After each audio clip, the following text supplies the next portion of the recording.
Here's your 2-minute time check. Mark.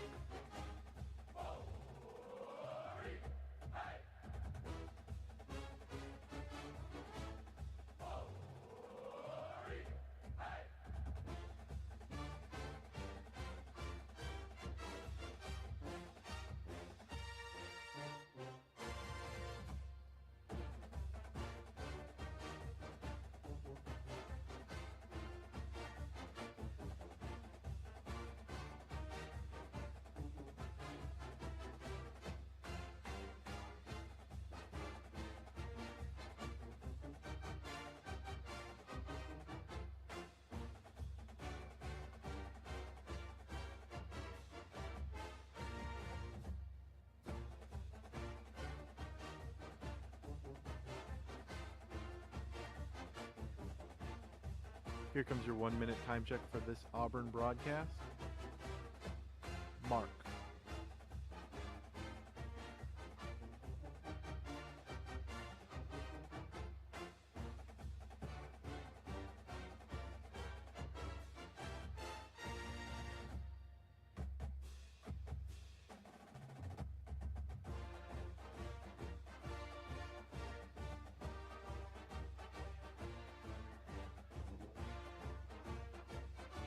30 seconds till broadcast. Mark.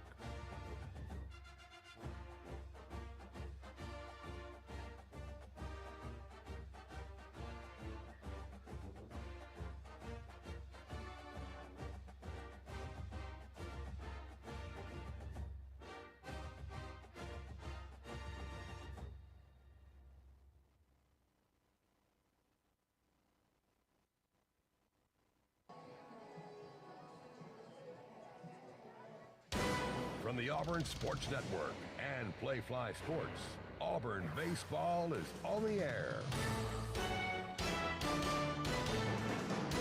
Exclusive game day coverage begins with the leadoff show. Now, let's go out to the ballpark. Consider the midweek games for Auburn in the last 2 weeks. The Tigers went to Georgia Tech and came from behind to win by a run on a double play ball in the ninth.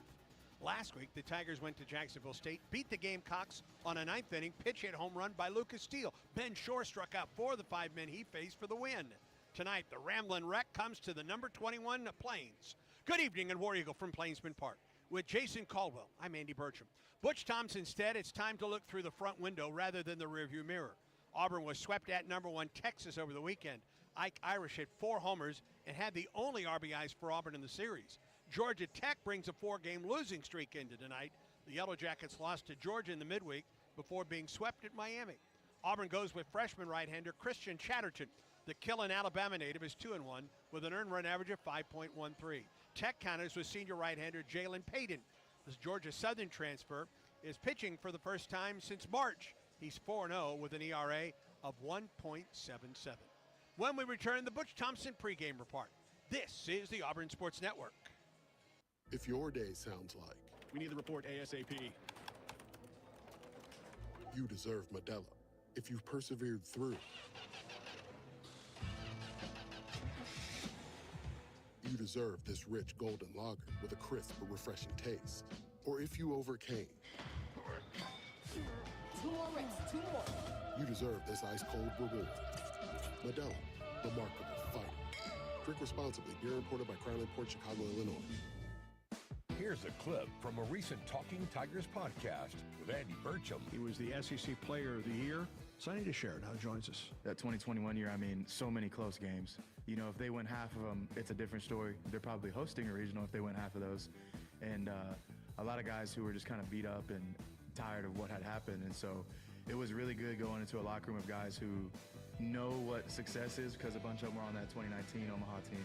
They just know how to win. And so it was good to really get in there and work with them. I mean, like the Brody Moores and the Kaysen Howells and the Carson Skippers, those guys that had been there and been to Omaha and who were really mad about that 2021 year.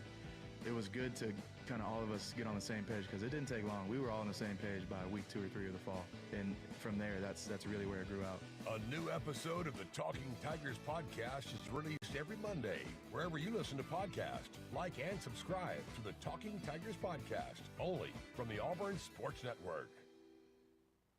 Since Auburn Bank opened in 1907, we've been tested by world wars, pandemics, and plenty of troubled times. Through it all, we've not only survived, but thrived by staying true to our core values of sound money management and putting our customers first. And just as surely as more challenges will come, we'll meet them the way we always have, with your confidence and our experience. Auburn Bank, champions of you. Member FDIC, online at auburnbank.com.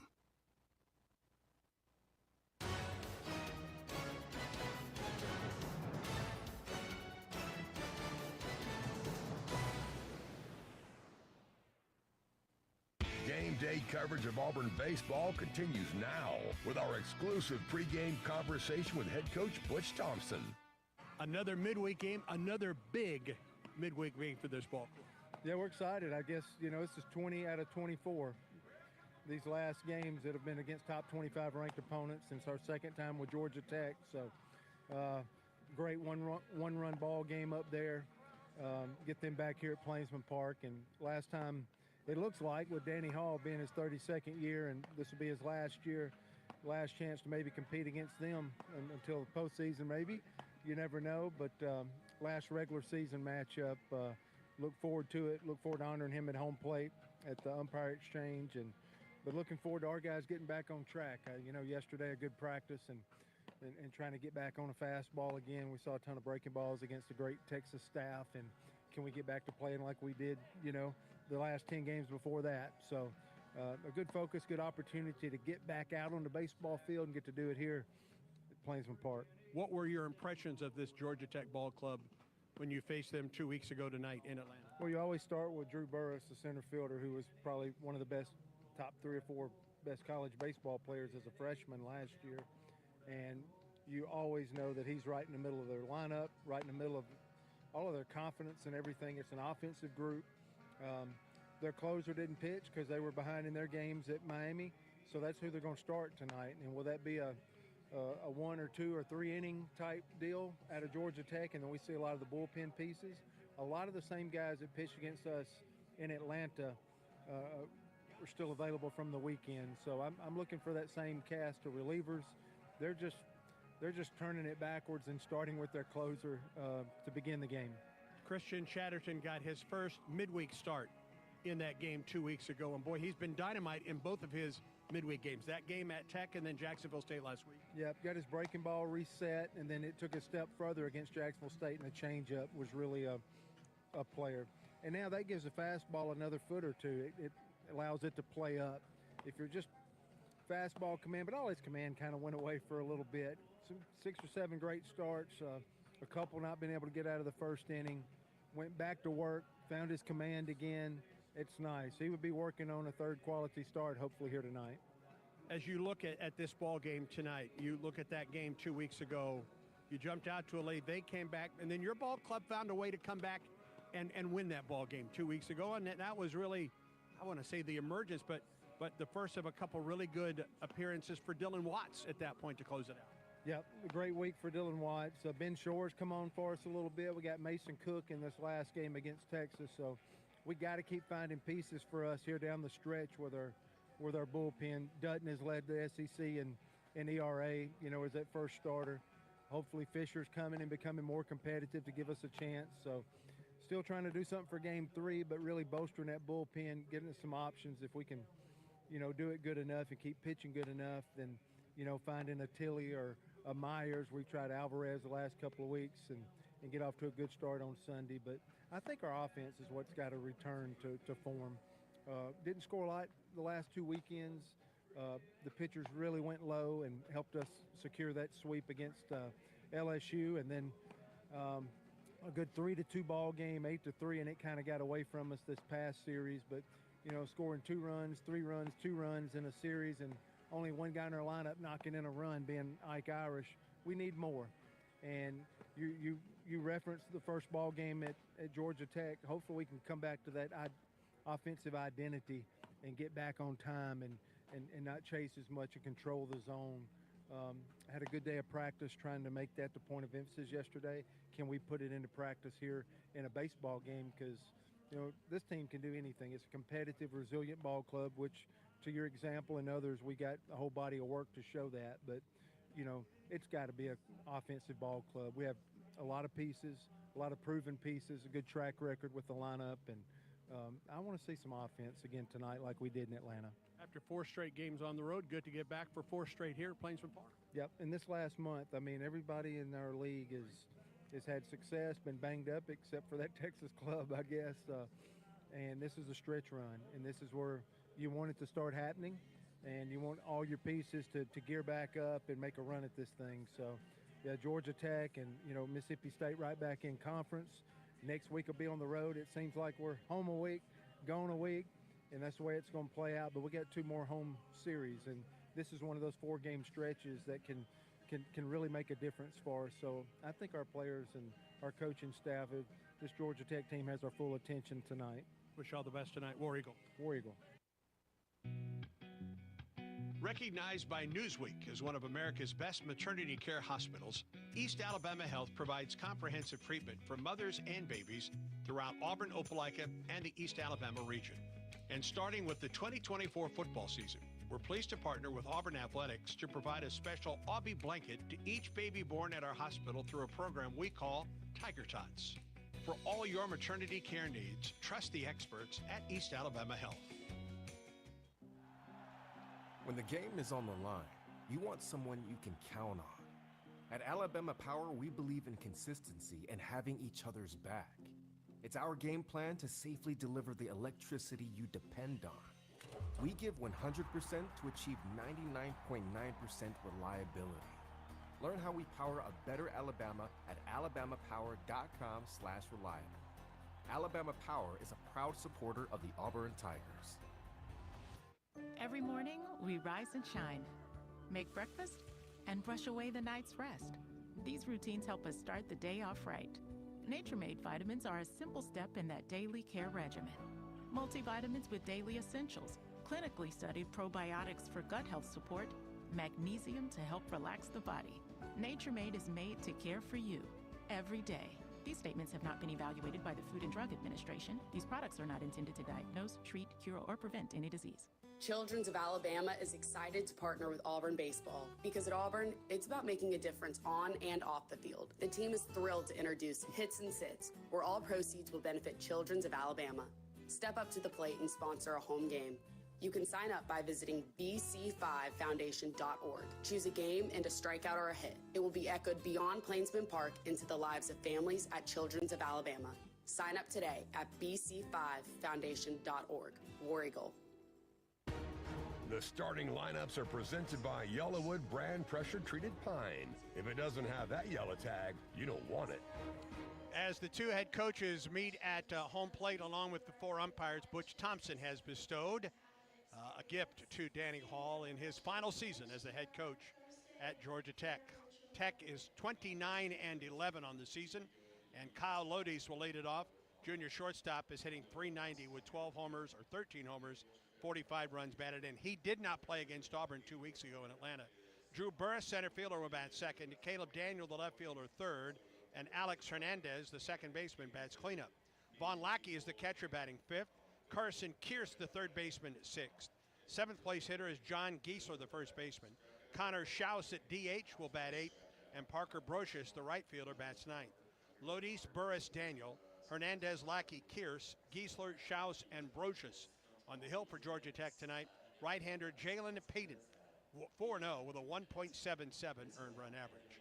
Auburn is 27-13 on the year. Chris Rembert will lead it off. He's at second base. Cooper McMurray is in the 2-hole tonight for Auburn, playing first base. And Ike Irish in right field bats third. Chase Fralick is the cleanup hitter behind the plate. Bub Terrell in left field will bat fifth. Lucas Steele, the DH, will bat sixth. Eric Snow at shortstop will bat seventh. Cade Ballou, the center fielder, will bat eighth. And Eric Guevara at third base bats ninth. Rembert, McMurray, Irish. Fralick, Terrell, Steele, Snow, Ballou, and Guevara for Auburn. On the hill, freshman right-hander Christian Chatterton making his third consecutive midweek start. He's 2-1 with a 5.13 earned run average. 2 of his best starts have come in the last 2 Tuesdays in which he does not have a decision in either of those starts. At Georgia Tech 2 weeks ago, and 6 shutout, no-hit innings last week in that win at Jacksonville State. The umpires tonight, Brian Hale behind the plate, David Savage at first, Scott Klein at second, and Kevin Sweeney is at third. Before we get to our final pregame break, let's pause 10 seconds for station identification on the Auburn Sports Network.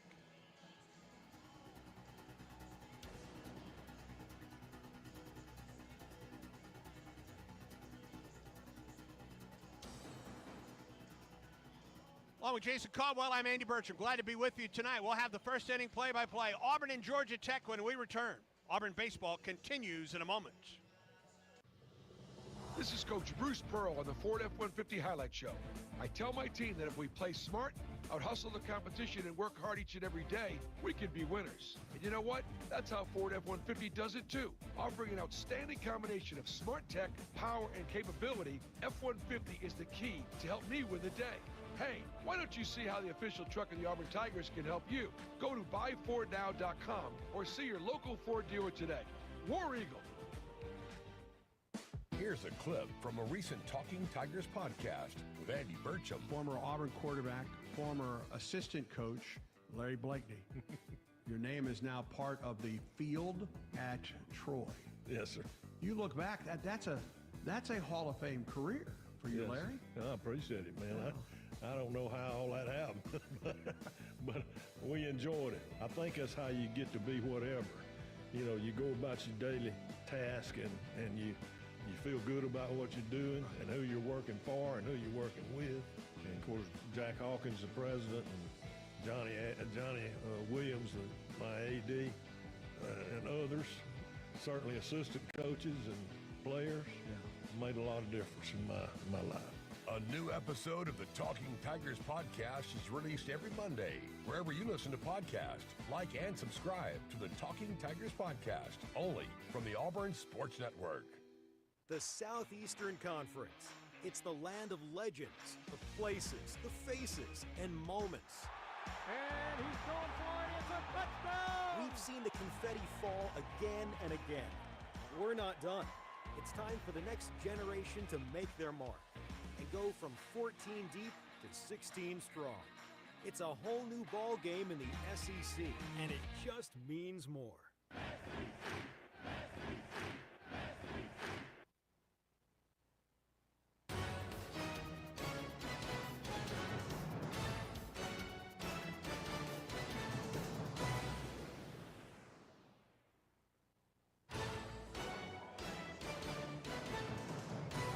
Exclusive play-by-play coverage of Auburn baseball is brought to you by Alabama Power, proud supporter of the Auburn Tigers. Alabama Power, power for a better Alabama. And by Cook's Pest Control, keeping your home and business safe from pests and termites since 1928.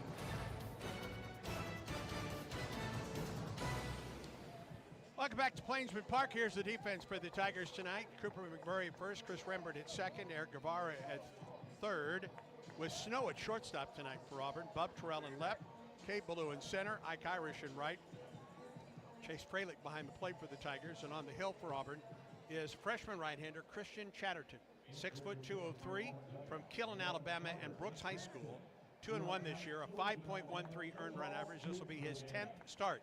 33 in the third innings, 22 runs, 19 earned on 27 hits, 35 strikeouts, 14 walks. He's given up 5 homers, and opponents are hitting .227 against Christian Chatterton. When you choose Blue Moon, everything becomes brighter. Every sip of their Belgian-style wheat ale, crafted with Valencia, orange peel, and coriander. Plus, try the new Blue Moon Light, Blue Moon non-alcoholic. Check your local store for Blue Moon, made brighter. Celebrate responsibly. 2025 Blue Moon Brewing Company, Golden, Colorado. First pitch weather forecast brought to you by Blue Moon. 70 degrees at first pitch tonight. Wind out of the northeast, 5 miles an hour. Very calm wind. The flags right now are rather idle at the point. Partly cloudy skies overhead. And Kyle Lodis into the box. Shortstop for Georgia Tech to lead it off for the Yellow Jackets. And the first pitch from Chatterton. Tried to hold up on a fastball high. He did. A ball and no strikes to Kyle Lodis. 13 homers. 45 runs batted in, and oh, by the way, hitting .390 on the season. Auburn sporting the white tops and bottoms tonight. First or second pitch There's a strike, a ball and a strike. Orange AU on the front, orange are numbers on the back. The white ball caps tonight with the orange AU across the front and the blue bill. Wind and the 1-1. Misses high with the off-speed pitch. 2 balls and a strike to Lodi's. Yeah, and that'll be the key tonight for Christian Chatterton. Breaking ball, change up, being able to throw those pitches for strikes against this really good Georgia Tech offense. He did that 2 weeks ago at Tech. 2-1. High fly ball, left side. That'll get out of play. Down the left side. Beyond the Tiger Terrace, out in front of that, change up. 2 balls and 2 strikes. That's it. That's his go-to pitch right there. If he can keep people off balance, then it gives the fastball a little bit more life and allows him to pitch inside, which he's done a pretty good job of this year. Lodis, a junior out of Brunswick, Georgia, awaits the 2-2.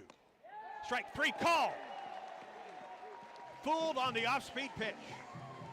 And there's a strikeout for Chatterton and the Tigers. The K counter presented by Key of Auburn Ware. You're always number 1.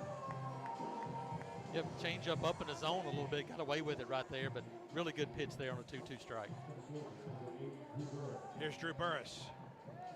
He was the National Freshman of the Year last year. He was simply one of the best baseball players, period, a year ago. Batting .344 this year, 12 homers and 46 runs batted in. 9 out of 10 in stolen bases. You just don't want this guy on base. Tough to do. Pitch to him, foul back on a fastball. Yeah, you don't want him on base, and you don't want him swinging either. It's pretty tough combination here. I mean, we talked about it when we were in Atlanta a couple of weeks ago. This is a guy that doesn't have ideal size, but when he swings the bat, he swings it like a 6'4", 225-pounder. The size does not matter with this young man at the plate. 0-1 to Burris. Chatterton, the wind and the pitch. Fastball just off the inside corner. Umpires tonight, Brian Hale behind the plate, David Savage at first, Scott Klein at second, Kevin Sweeney at third. Tech in the away grays, tops and bottoms. Blue numerals, lettering, blue ball caps. 1-1. Burris lines it foul. That'll get off the screen down the left side. A ball into 2 strikes. And both he, Burris, and Lodis have really pulled 2 off-speed pitches. Very hard, but very foul. Yeah, we saw him late in that game 2 weeks ago have a couple of doubles on those pitches just like that. I think you need to stay away, fastball away here maybe. 1-2. He did go fastball, not quite as away as he wanted. It was fouled out of play off the right side. It still worked. See if he tries to come back to a breaking ball here. He's shown him change up. See if he can throw the slider away maybe right here and see if you can get a swing. Guevara guards the line at third. Auburn plays Burris to pull. And Terrell is almost out of sight in front of the War Eagle wall. 1-2 pitch, here it is. Inside with a fastball. 2 balls and 2 strikes. He jumped out of the way. Now do you go away with an off-speed pitch here? Yeah, I think you could, because of that, now that's usually where you do. Fastball in, and now you go breaking ball away. That's normally the kind of the back side of that fastball up and in. 2-2 to Burris. Here comes the pitch. Off the end of the bat, 2 hops to Chatterton. Runs halfway to first, flips to McMurray covering for the out. That's it. Got the slider over, down, out in front, and cue ball off the end of the bat right there, right back to Chatterton. And although you've recorded outs against Lodis and Burris, no time to breathe right now with Caleb Daniel coming to the plate. No, and Andy, it's almost, especially for a freshman, this is about as difficult a situation sometimes there can be because you do relax just for a moment. You get 2 and you go, okay, can relax a little bit. And you get those 2. Yes, and then you go, okay, we're good now. We've seen it. You know, 2 out walk, 2 out hit batter, whatever it is, and then it opens up a door a little bit. Need to shut it right here for Chatterton. First pitch to Daniel misses downstairs. A ball and no strikes. Left fielder is batting .326. 4 homers, 24 runs batted in. You have to get to the 7 and 8 and 9 hitters to see anybody batting under .326. And there's a strike on the change. A ball and a strike to Daniel. Lodis down on strikes. Burris tapped back to the pitcher. 2 outs and nobody on for Georgia Tech. With the left-handed hitter up, Auburn plays him to pull on the right side. Pitch, swing, and a miss at the change. A ball and 2 strikes. Really good pitch there. And now Auburn will go to the full shift. Guevara moves to short. And Snow, who is Auburn's starting shortstop tonight, moves to where the second baseman. And remember, Rembert, 50 feet. Yeah, on the onto outfield grass. Yes. And playing him to pull. 1-2. Out in front, swing and a miss. He struck him out. 2 strikeouts for Chatterton in the first. The K counter presented by Key of Auburn, where you're always number 1. 3 up and 3 down for Georgia Tech. Auburn comes to the plate in the first. And this is the Auburn Sports Network. When the game is on the line, you want someone you can count on. At Alabama Power, we believe in consistency and having each other's back. It's our game plan to safely deliver the electricity you depend on. We give 100% to achieve 99.9% reliability. Learn how we power a better Alabama at alabamapower.com/reliable. Alabama Power is a proud supporter of the Auburn Tigers. Hey guys, it's Auburn baseball season again, and if you want to hit your next big event out of the park, then get Baumhauer's Victory Grill in Auburn to help with all of your catering needs. From team parties to tailgating or any big event you may have, Baumhauer's always hits a home run by making sure all of your logistics are covered, and you can just sit back, relax, and enjoy the big game. And if you need a place to host your party, come try Baumhauer's new covered patio. Give us a call to book your big event today. Baumhauer's Victory Grill, 2353 Bent Creek Road in Auburn. War Eagle.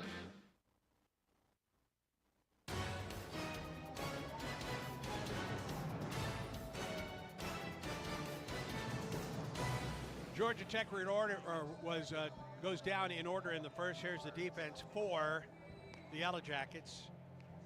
John Geiger at first, John Giesler at first, Alex Hernandez at second, Carson Kears at third, with Kyle Lodies at short, Caleb Daniel in left, Drew Burris in center, Parker Brocious in right, Vaughn Lackey behind the plate. And on the hill for Georgia Tech tonight, number 42 right-hander, Jalen Payton, a transfer from Georgia Southern, 5'10", 195. He's from Atlanta, 4-0, a 1.77 earned run average. This will be his 9th appearance of the season with a save. 20 and a third innings, 4 runs on 17 hits, 26 strikeouts, 10 walks. He hasn't given up a homer, and opponents are hitting .226 against Jalen Payton. He'll face Chris Rembert, Cooper McMurray, and Ike Irish. I don't remember Cooper McMurray ever batting second in the lineup for Auburn. Do you? I don't think there's any question right now. They're trying to give him some protection to see if they can get him going. You put Ike Irish behind somebody, and you know then you're going to get pitches to hit. So I think this is an effort to see if you can get Cooper McMurray some fastballs to see if you can kind of get him on track a little bit. Chris Rembert is batting .297, 4 homers, and 21 runs batted in.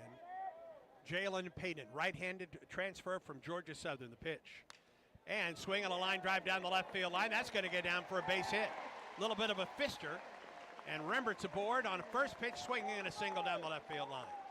Yeah, sometimes you get one of those breaks early and handcuffed him a little bit, but just enough to put it in a perfect spot there in shallow left field. Payton was the Friday night starter for Georgia Southern a year ago. Yep.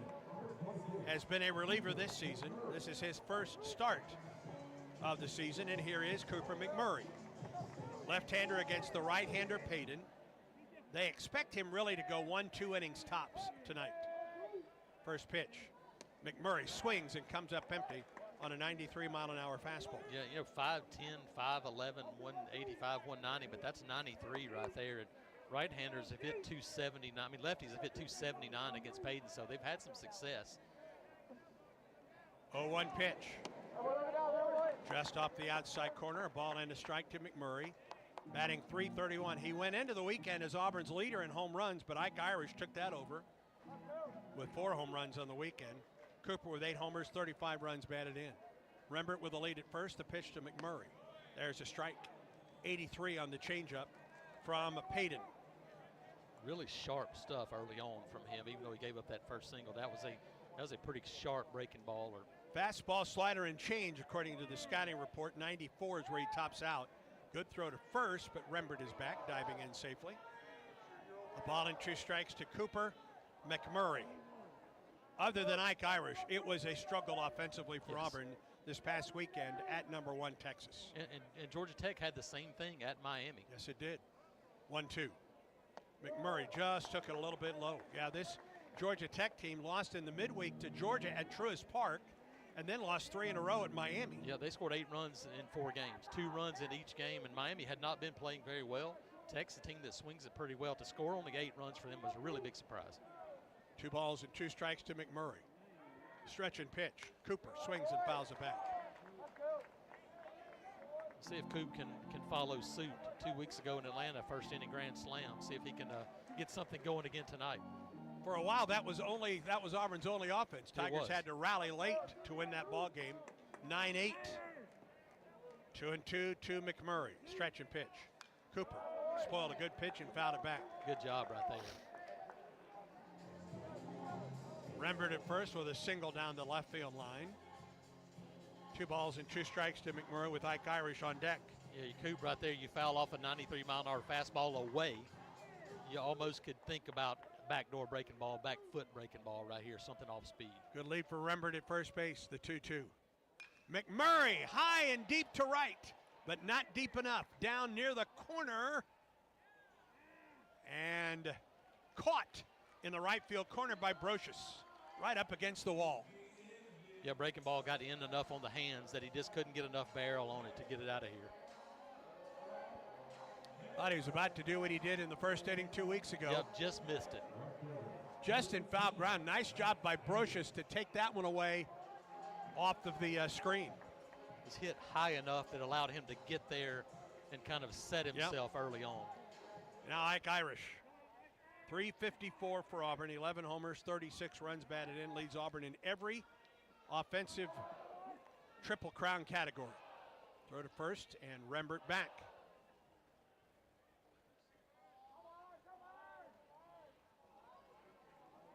Here's the stretch in the pitch. Ike takes it low. A ball and no strikes.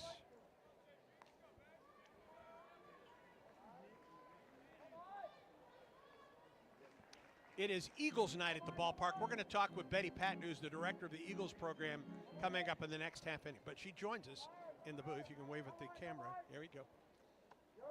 Low, ball 2 to Ike Irish. And we've already had the best national anthem of the year. Oh, it was terrific. It was incredible. Yes, it was. It was One of the Eagles students with the a cappella version of the national anthem tonight. And then 3 of the Eagles students were out there with the first pitch tonight.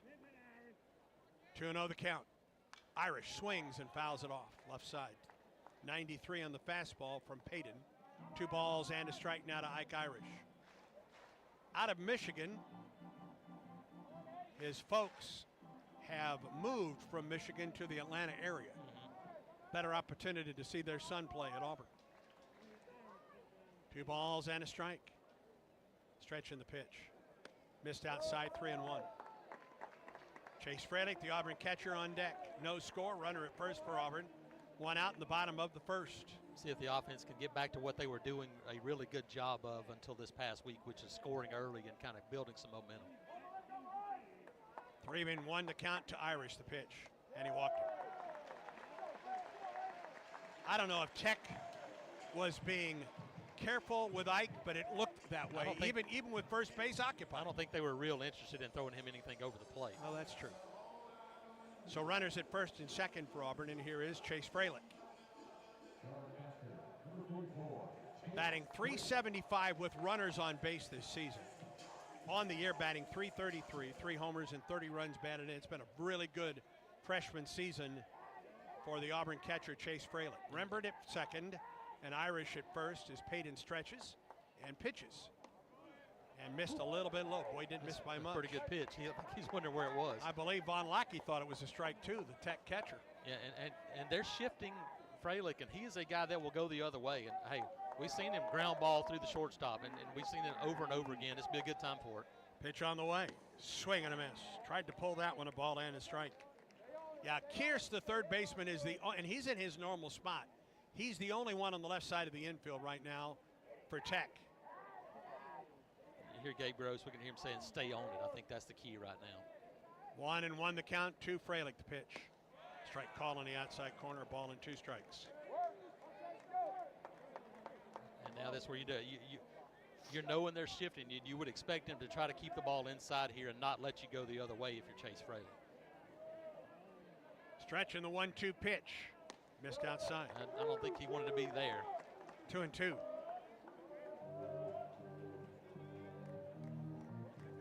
Shift is on the right side of the infield for Freilich.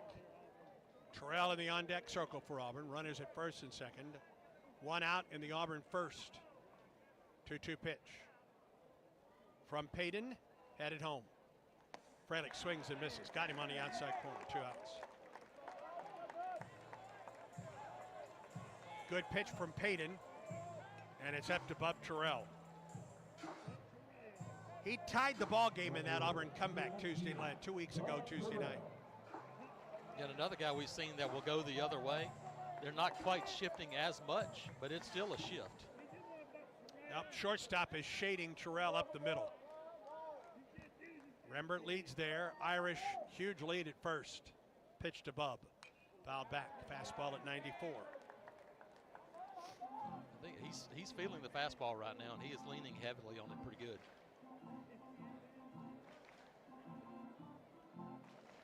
Big hole on the left side of the infield with the shortstop shading up the middle. And Terrell at the plate. 0-1. Bub swings at the slider and comes up empty. 0-2.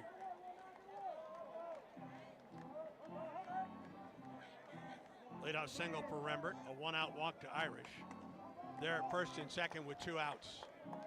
0-2 to Bub Terrell. You got to make somebody make a play here. 2 strikes. You just got to put it in place somewhere. Stretched by Payton.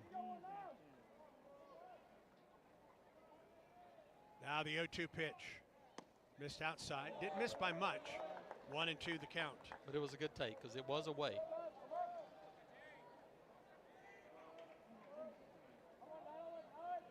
Outfield play straight away with Terrell at the plate. Infield back with 2 down.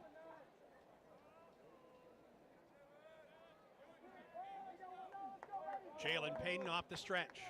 1-2 pitch. Just missed the outside corner. Ooh. That looked a little bit closer. Still a little bit off. No, I agree. 2-2. I don't think you need to take it a third time, though. I agree. Get that pitch again. Slap it through the left side. That's right. Payton the stretch in the 2-2. Swing and a miss. He struck out both Freilich and Terrell to get out of the inning. No runs, a hit, no errors. 2 men left for Auburn. Through 1, no score. Stay tuned. Auburn baseball continues in a moment. The Auburn University College of Veterinary Medicine is one of the country's preeminent institutions for veterinary education, research, and comprehensive medical care for animals. Our students train alongside world-renowned clinicians and researchers in one of the nation's most advanced teaching hospitals and innovative research programs. We are deeply grounded in our impactful history, and we are relentless in our efforts to produce the world's best veterinarians and scientists through an exceptional student experience. Learn more at vetmed.auburn.edu. You've created a comfortable home office. Now let Carrier provide the cash bonus. For a limited time, you can claim up to $1,550 in cool cash rebates on a qualified Carrier home comfort system. There's never been a better time to upgrade to year-round premium comfort and energy savings. Carrier, turn to the experts.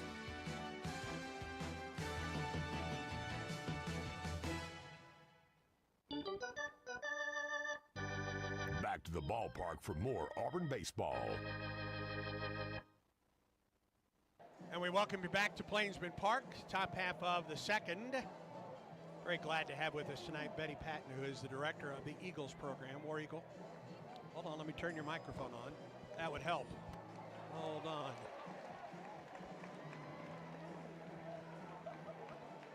Now you can talk. War Eagle. War Eagle. Is that better? Yes, it's better. Glad to have you here tonight. Thank you so much, Andy, for having us. Big night for the Eagles program. How many are all of your Eagle students here tonight? All of our Eagle students. All right, how many? tonight. How many is that? We have 25 students in the Eagles program. All right. How does that work, Betty?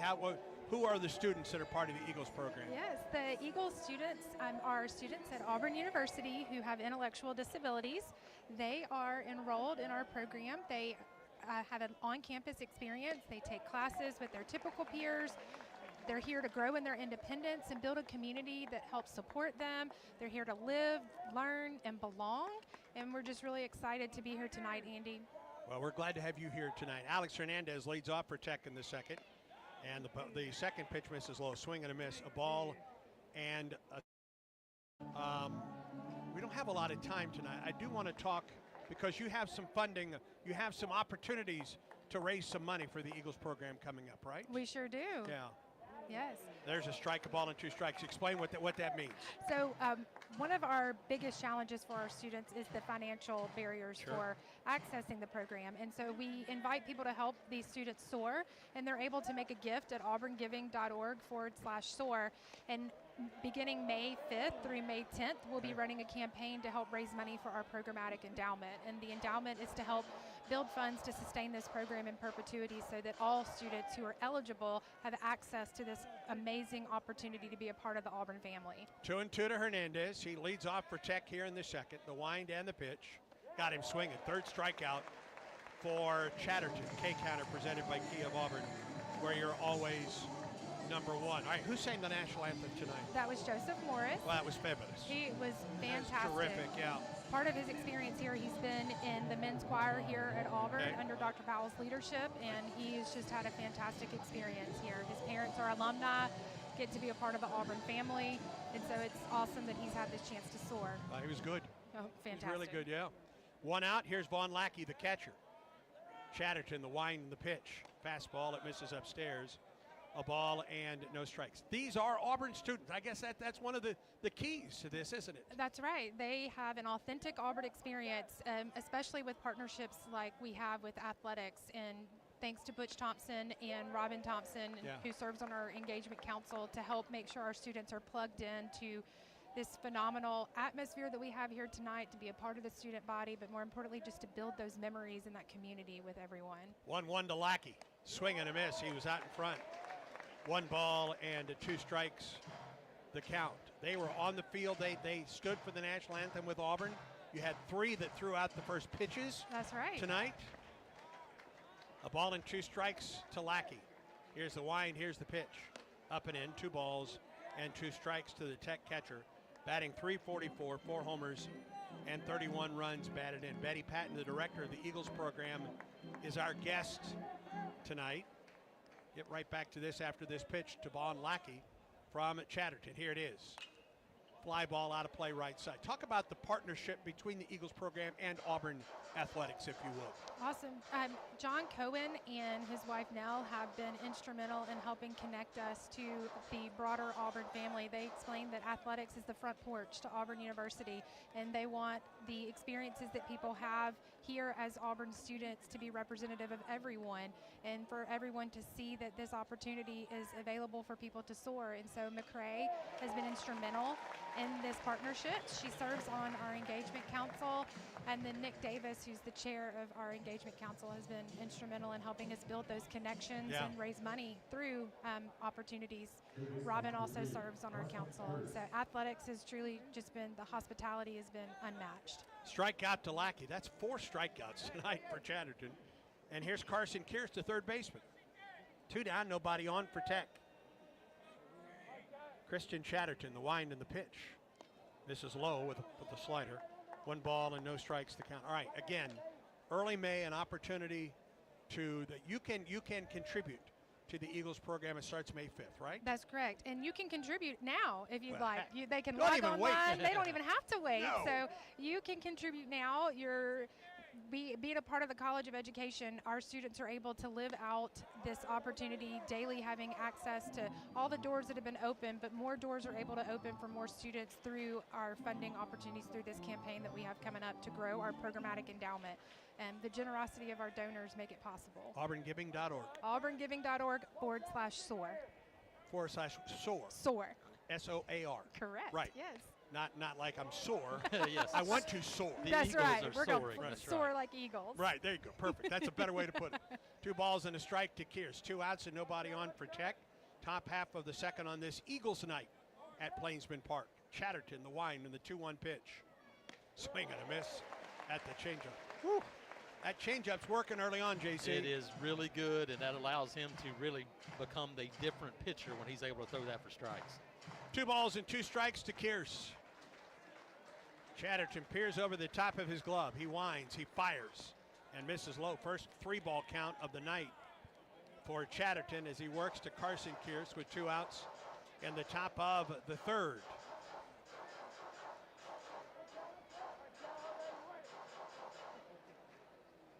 Outfield play straight away with Kearse at the plate. A homer, 30 runs batted in.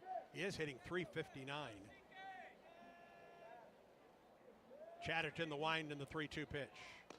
Ooh, just missed high. Christian was coming off the mound. Yeah, he was, and that was a really good 3-2 pitch. All right, 2 outs, and John Giesler to the plate, the first baseman, batting .273. What is life like for one of the Eagles members on a daily basis, Betty?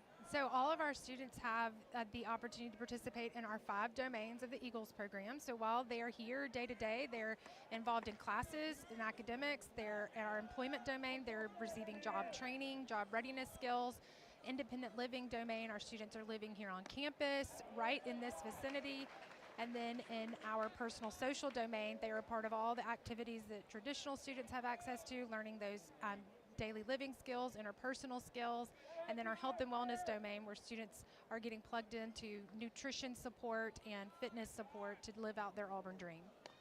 0-1, now 0-2 to Gieser. Go ahead. And that's so amazing, though, because it's more than just a university experience. This is a life experience. That's exactly right. Yeah, and so this is allowing them to start a life and to build a life and to figure it out like every college student does, but for them it's a little bit different, but it's great. To the shortstop, they throw to second the easy way, and the inning comes to a close. Betty, thank you so much for being with us tonight. Thank you all so much Thank you for what having you do with the Eagles program. We wish you all the best, and certainly the Eagles students as well. They're awesome. War War Eagle. Eagle. Thank you so much. Betty Patton, director of the Eagles program, our guest. No runs, no hits, no errors, a man left for Tech. We go to the bottom of the second, no score. And stay tuned. This is the Auburn Sports Network. For 70 years, Max Credit Union has been more than just a financial institution. We've been a part of your community, your milestones, your dreams. At Max, you're not just a customer. You're a member, a neighbor, a friend. So as we celebrate 70 years of trust, service, and financial growth, we want to say thank you. Thank you for choosing Max, and thank you for letting us be a part of your journey. Max Credit Union, 70 years strong and just getting started. Federally insured by NCUA. Hip pain is not to be taken lightly. It could be a sign of hip impingement. If pain, stiffness, or limping persists, see a hip specialist at the orthopedic clinic. Treatment includes non-surgical options, but if surgery is needed, minimally invasive arthroscopic hip surgery is only available locally at the orthopedic clinic. Don't wait. Schedule an examination today. Call for an appointment, 334-749-8303, or visit theorthoclinic.com.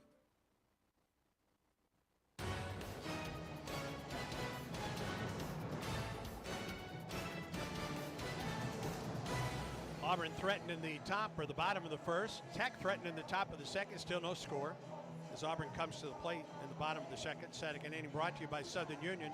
There's a new path to the Plains that runs through Southern Union State Community College. Move seamlessly to Auburn to complete a bachelor's degree in selected programs by taking courses at Southern Union and Auburn concurrently. All at Southern Union's tuition rates. Let Southern Union put you on a path to the Plains. Great to have Betty Patton, director of the Eagles program, and as important, those Eagles students with us tonight at Plainsman Park. Love watching them at basketball games because they are so into the game and having so much fun. It's great. Lucas Steele leads off for Auburn. Auburn DH, first pitch, swings and fouls it out of play off the right side.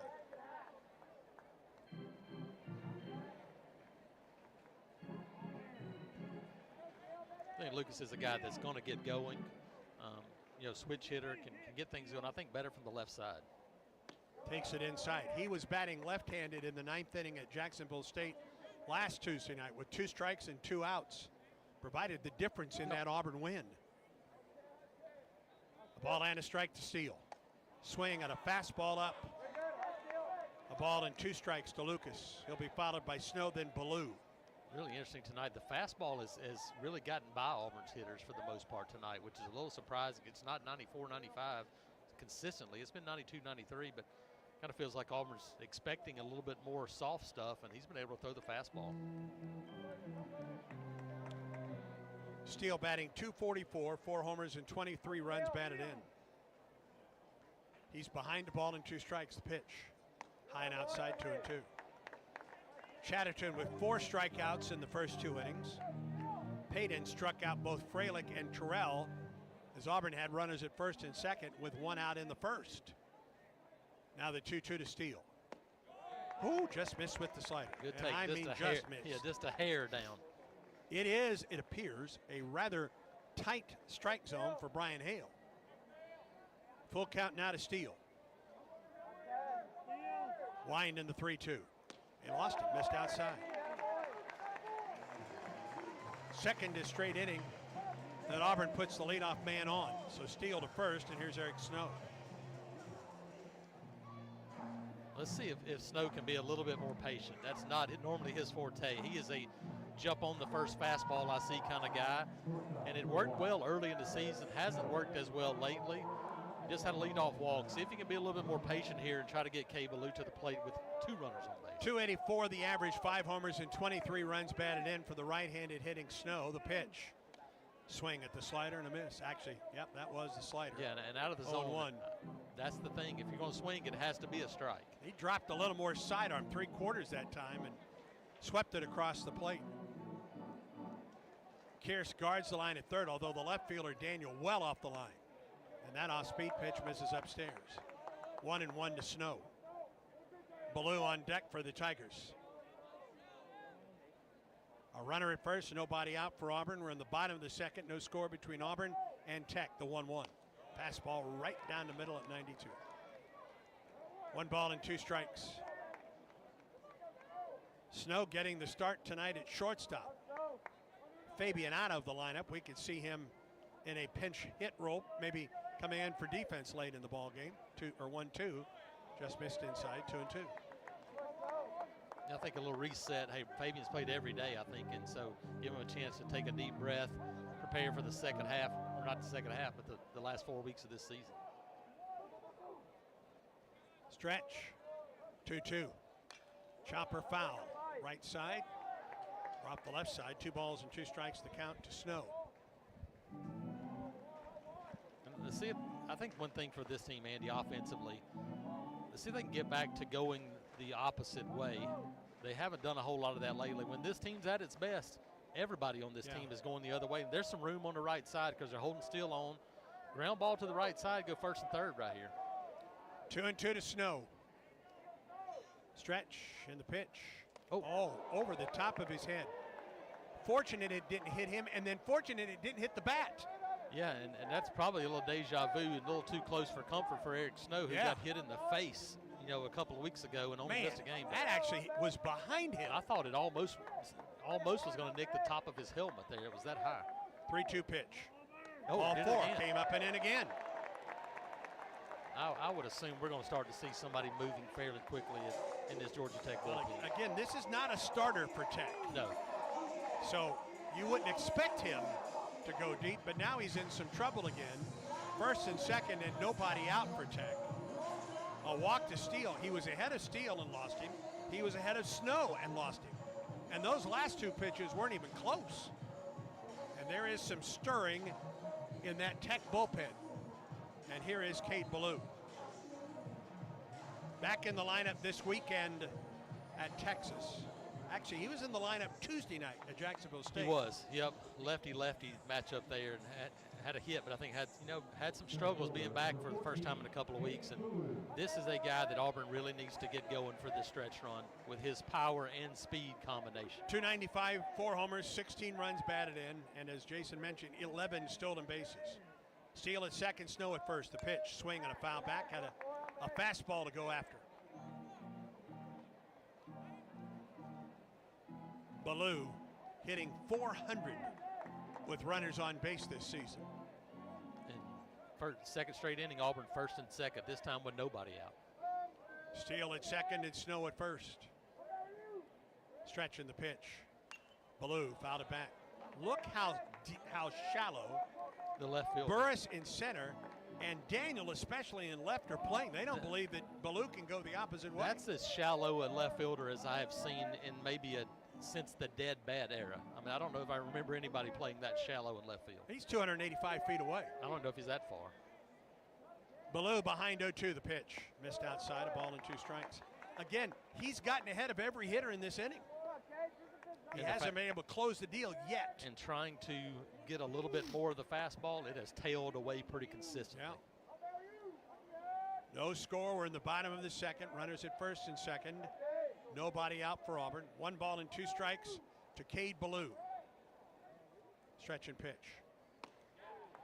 Just missed. Up and out. 2-2. Good job by Ballou to hold off the pitch. And for a guy that's struggling throwing the ball away, it's hard to throw inside on Cade Ballou. He stands on the chalk. He's not afraid to get hit. There's not a whole lot of room to throw to him.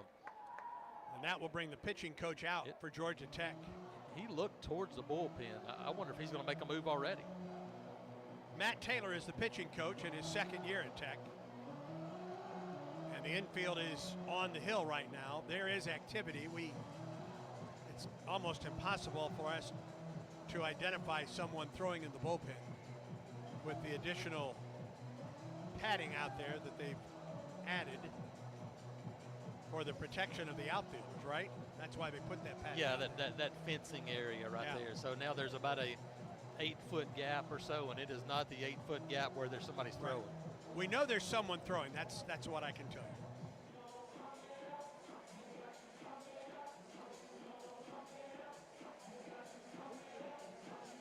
Right now, this is an Auburn offense that needs a base hit with a runner in scoring position just to kind of get that feeling back again.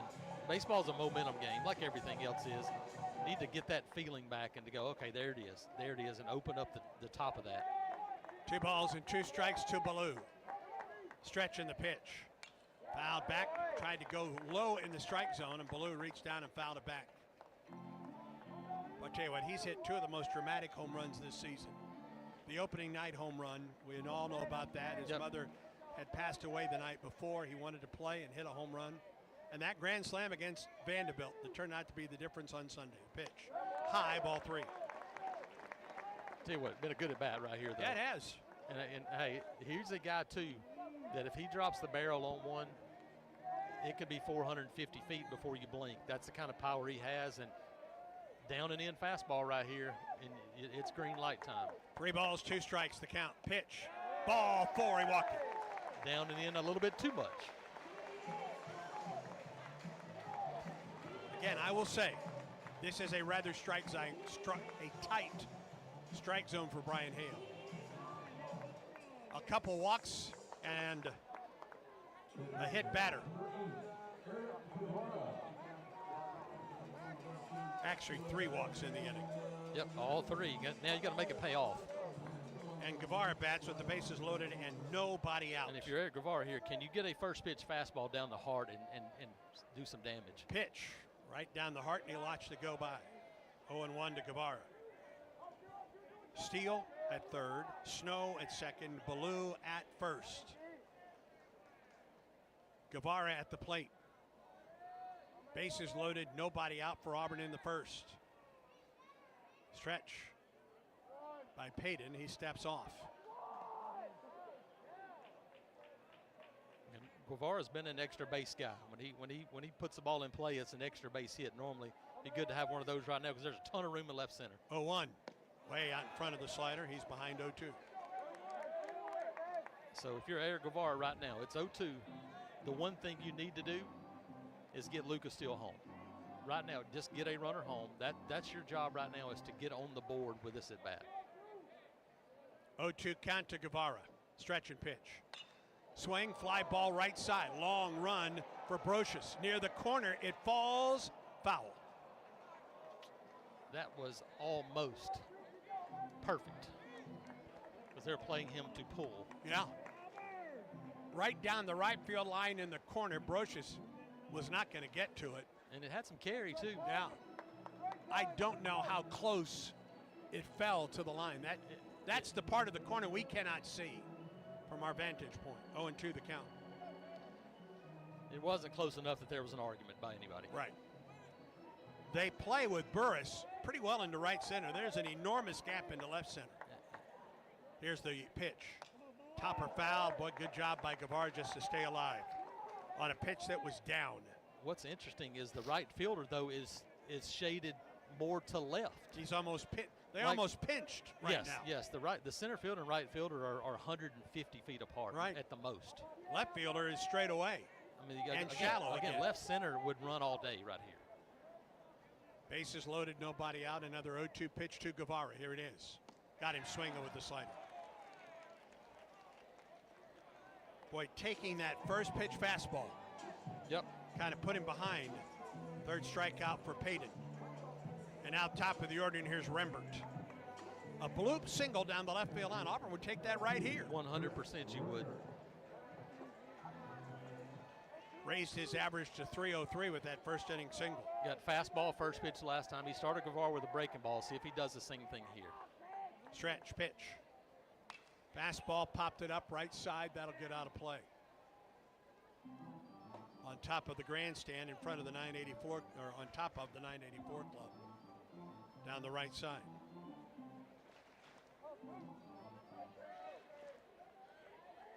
Bases loaded, 1 out for Auburn in the second. Tigers stranded 2 in the first. 0-1. Strike 2.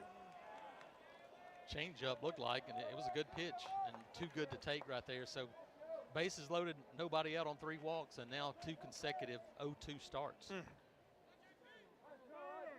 Payton off the stretch. Pitch to Rembert. Got him swinging. Back-to-back strikeouts with the bases loaded. And now here's McMurray.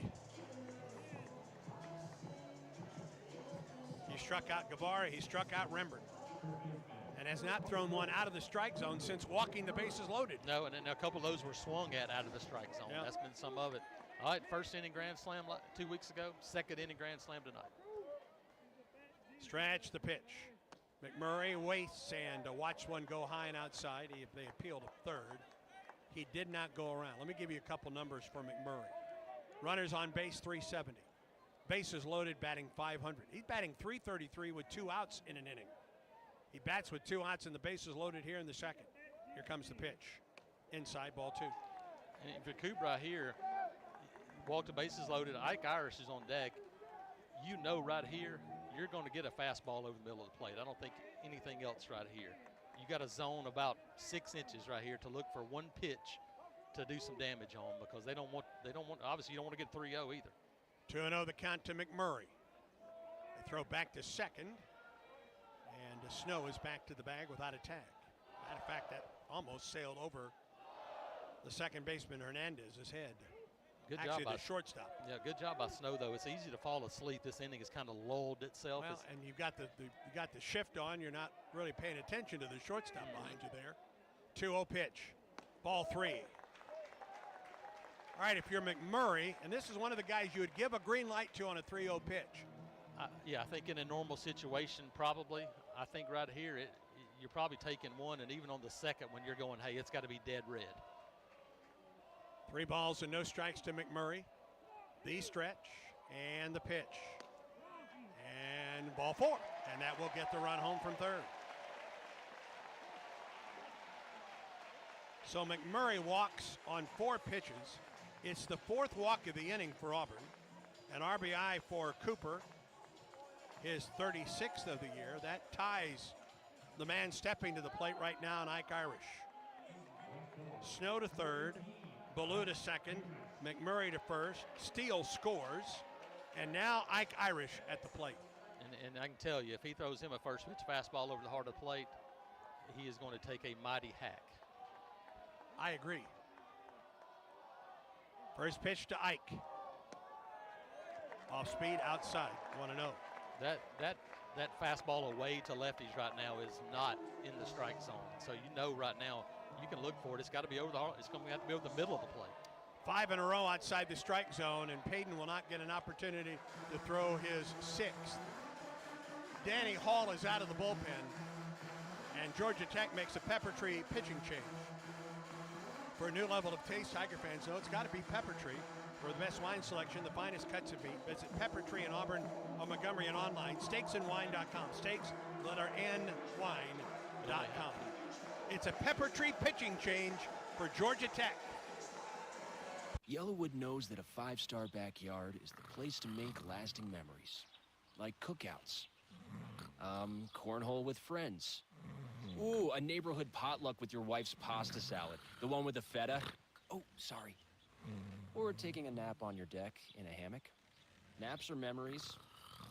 I love naps. For 5-star backyards and the most memorable experiences, Yellowwood brand pressure-treated pine. If it doesn't have that yellow tag, you don't want it. Pepper Tree pitching change for Georgia Tech, number 32. Brett Barfield, left-handed junior, 6'1", 198, from Cumming, Georgia, and a transfer from Florida State. Barfield, no record, an earned run average of 3.48. Has been he has been their most used reliever. This will be his 15th appearance, his 14th in relief, and he has a save. 10 in the third innings for Barfield, 5 runs, 4 earned on 9 hits. 12 strikeouts, 7 walks. He's given up 2 homers, and opponents hitting .225 against Barfield. Jalen Payton goes an inning and 2/3, gives up a run on a hit, 4 strikeouts, but 5 walks. And the 5 walks is eventually what got him out of the ballgame. And then falling behind Irish, a right-hander against the left-handed slugger for Auburn. And Tech goes to a left-hander to try and get Irish and get out of this inning with just 1 run scored. Yeah, Barfield pitched 1 inning against Auburn back on April 8th. 1 scoreless inning for him against Auburn. And so you look and you go lefty, lefty, lefty here for Auburn. This is that opportunity. They were probably waiting for this anyway. And I think once you got past Cooper McMurray, I think it opened up the door for them to go lefty-lefty. This is going to be a guy that is, that classic lefty a little bit, 86 to 89 fastball. But, when you're talking about versus left-hander, it's going to be slider down and away, 3/4 almost look. And so that sweeping slider right here if you're Auburn's lefties. McMurray back to first, Ballou back to second, Snow to third, and Irish to the plate. Walked in the first. Ike is batting .354, leads Auburn with 11 homers, and currently tied with Cooper McMurray, who's at first with a bases loaded walk, with 36 runs batted in. Bases loaded, 2 outs for Auburn. Barfield stretches and pitches.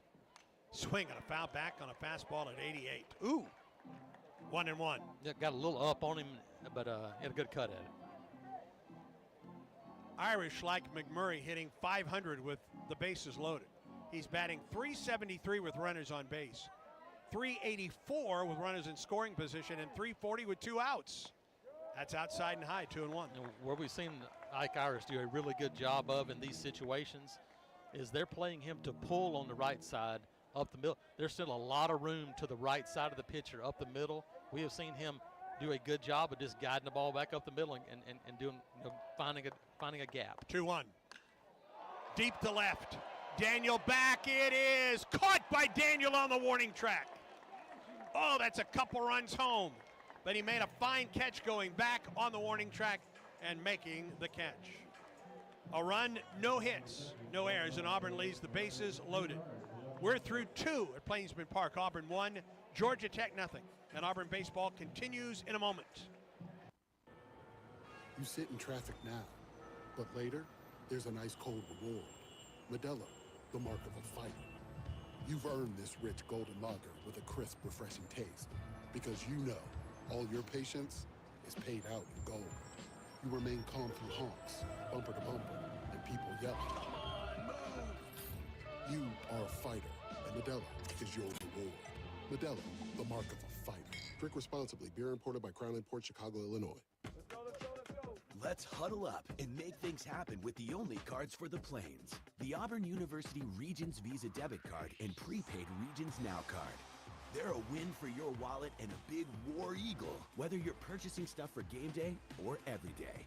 Want to go all in on confidently showing your Tiger pride? Order your card now at regions.com/GoTigers. Regions, official bank of the SEC. Member FDIC. Terms, conditions, and fees apply.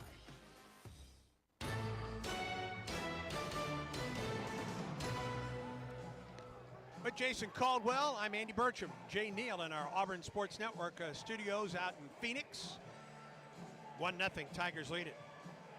As Tech comes to the plate in the third, Schaus, Brocious, and then Lodi's at the top of the order for Georgia Tech. Auburn has stranded 5 in the first 2 innings. Yeah, it's hard to have a more frustrating inning than the one we just saw. When you walk 4 times and score 1 run, that's about as frustrating as it gets. Continues what we saw last weekend from them in Austin. 35 pitches in the first 2 innings for Christian Chatterton, who has already struck out 4. Third inning tonight presented by the Vance Law Firm. The phone number is easy to remember. They say dial 3 for me, 334-333-3333. Auburn pitches to the bullpen right now as Chatterton goes to work in the third, facing Connor Schaus, the DH. First pitch misses outside for ball 1. Schaus batting .273, a homer and 4 runs batted in. Auburn populates the bullpen. You got to figure this will be a bullpen game here soon. 1-0 pitch. Strike call in the inside corner. Fastball at 89 from Chatterton. 1-1 the count to Schaus. Cam Tilley, Carson Myers, Ben Shore, all those guys headed down to the bullpen to kind of at least be there. 1-1 upstairs. 2 balls and a strike.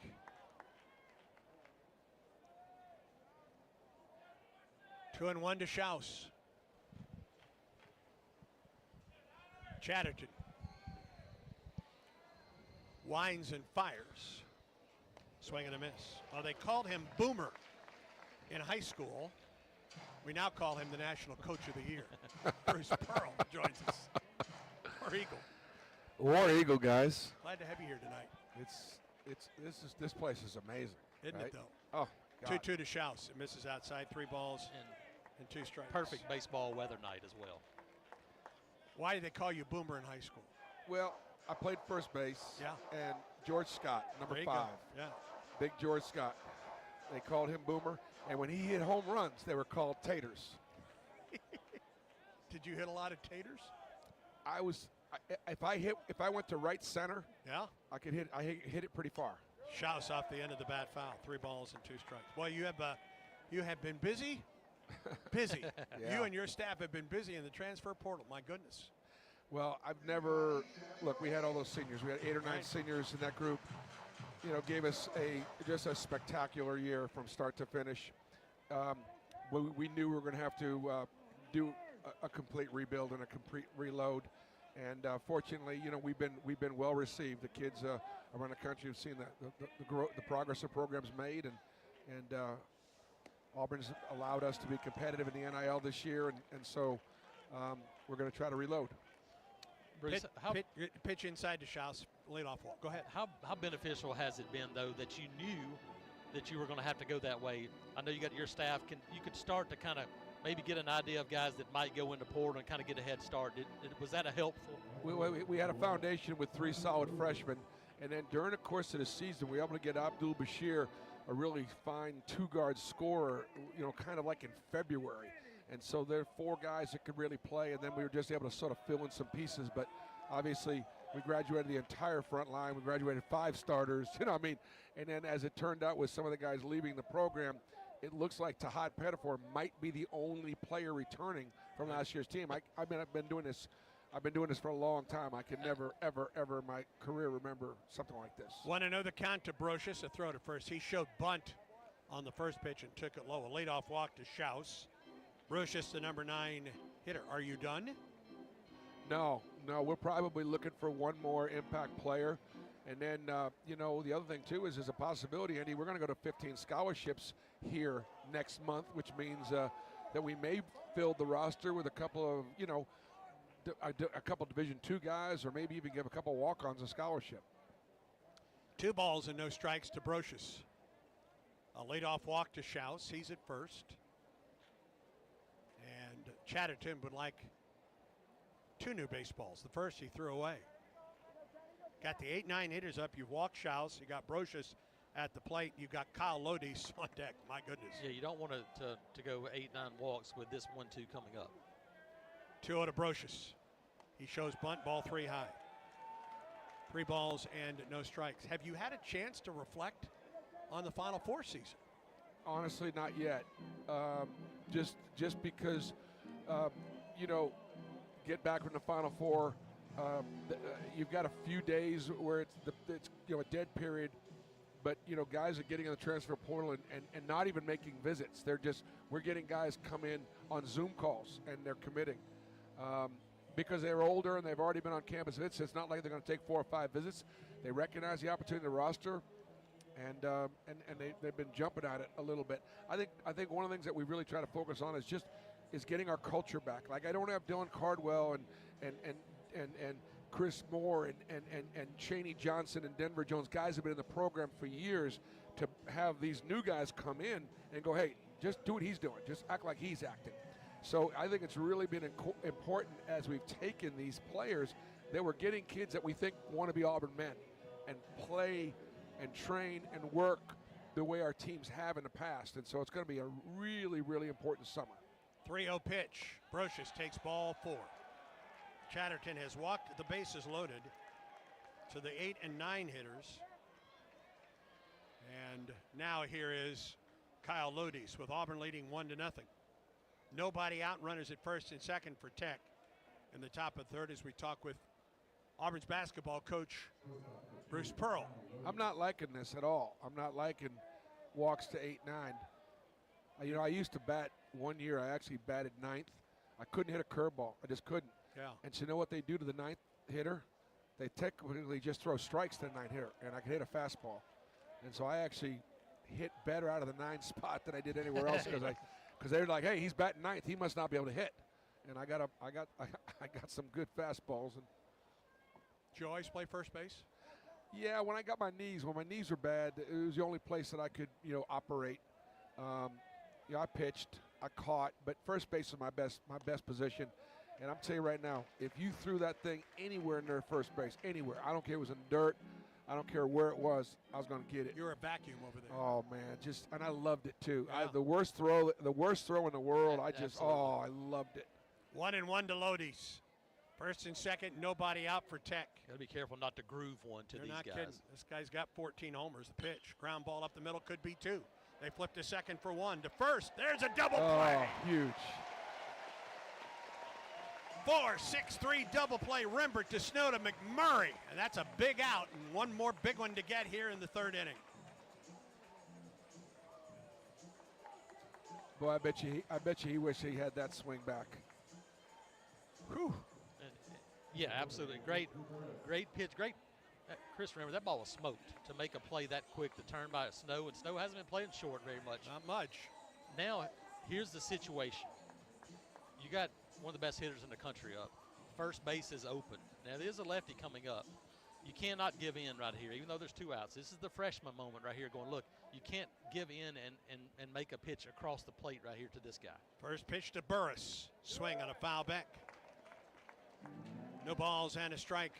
The count. I think the 8-9 batter went up there going, we're not gonna mess with this guy, change his speeds. We're just gonna make him throw strikes. Absolutely. I bet you they had take all the way. Well, it worked. It did. 0-1 to Burris. Runner at third, 2 outs for Tech here in the 3rd inning. Wine to the 0-1. Misses low, blocked by Freilich. 1-1 the count.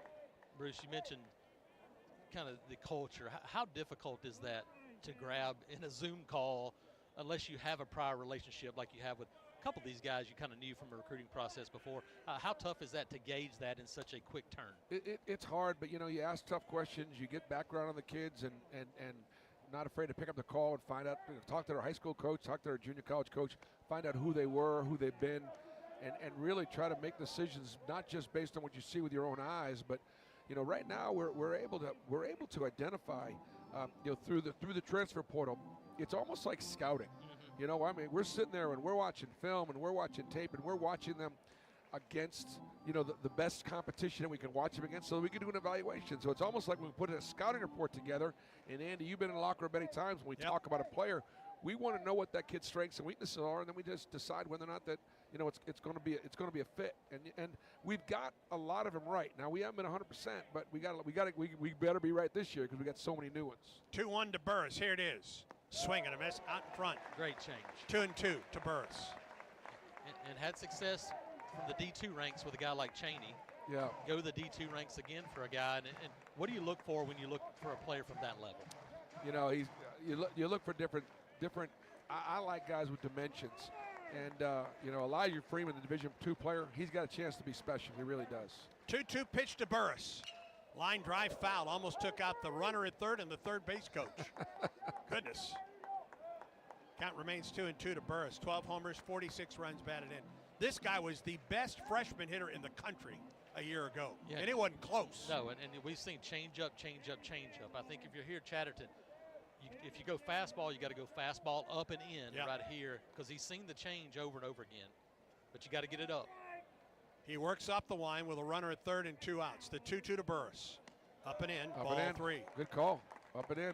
Now you can come back, change up, down and away, and if it misses, you're fine. First base is open, but you can't come across the heart of the plate right here. He got Burris on a changeup. He tapped back to the pitcher in the first.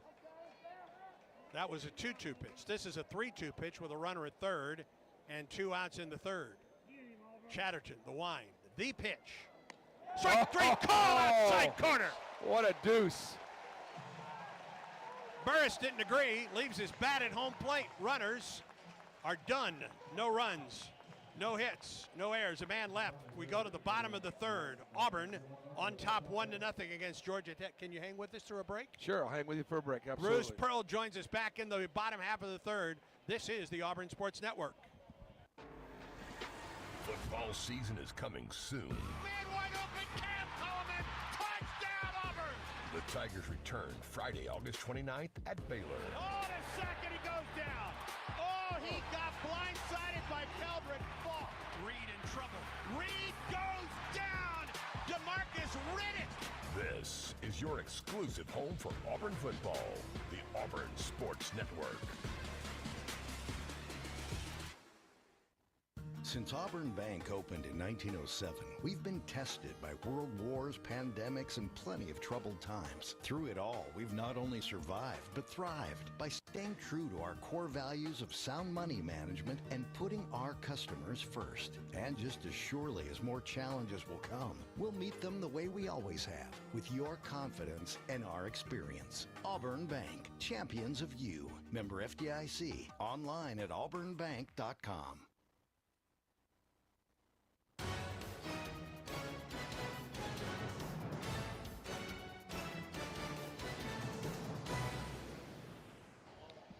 Bottom half of the third, Freilich, Terrell, and Steele. Boy, nice job by Chatterton to work out of a bases-loaded jam in the top half of the inning, and then struck out Burris on a dandy deuce called by our guest, Bruce Pearl, in the booth right now. All right, the importance of when you're rebuilding a roster like you are this year, the importance of on to victory this season for you, Coach. Yeah, I can't even begin, Andy, to express my gratitude for the leadership of our athletic department. John Cohen, Jared Benko has come in to really help manage some things financially, and then the generous support of On to Victory.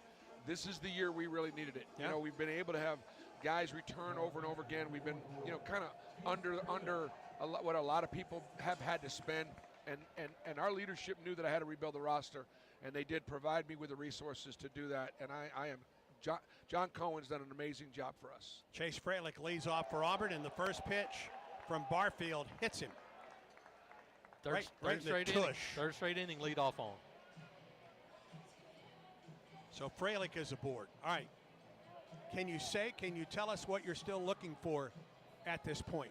You know, I think right now, maybe somebody else on the inside. Okay. Like, because I tell you, Keyshawn Hall can play 3 and 4. Sebastian Williams can play 3 or 4. Keyshawn Murphy can play 4 or 5.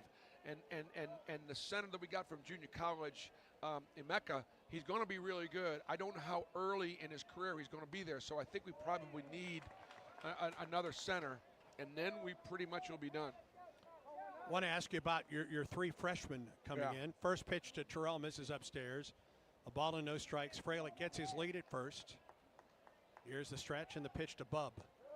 It misses low, 2 balls and a strike. Almost, they're not forgotten, but you've had them signed for a while. Well, I tell you what, Caden Magwood he's not. I don't want to put the Tahad Pettifor, thing on him, but he's got wiggle. He's got some Tahad in him, and of course, Tahad is going to go through the process right now of being evaluated, by the NBA, and we'll know in a couple of ways. Number one, the lottery will come out before the combine, so we'll know who's drafting 20 through 30, and we'll have an idea going into Chicago, where Tahad will play in the combine, who's drafting 20 to 30 to see if there's some interest for a smaller point guard with those clubs. Yeah.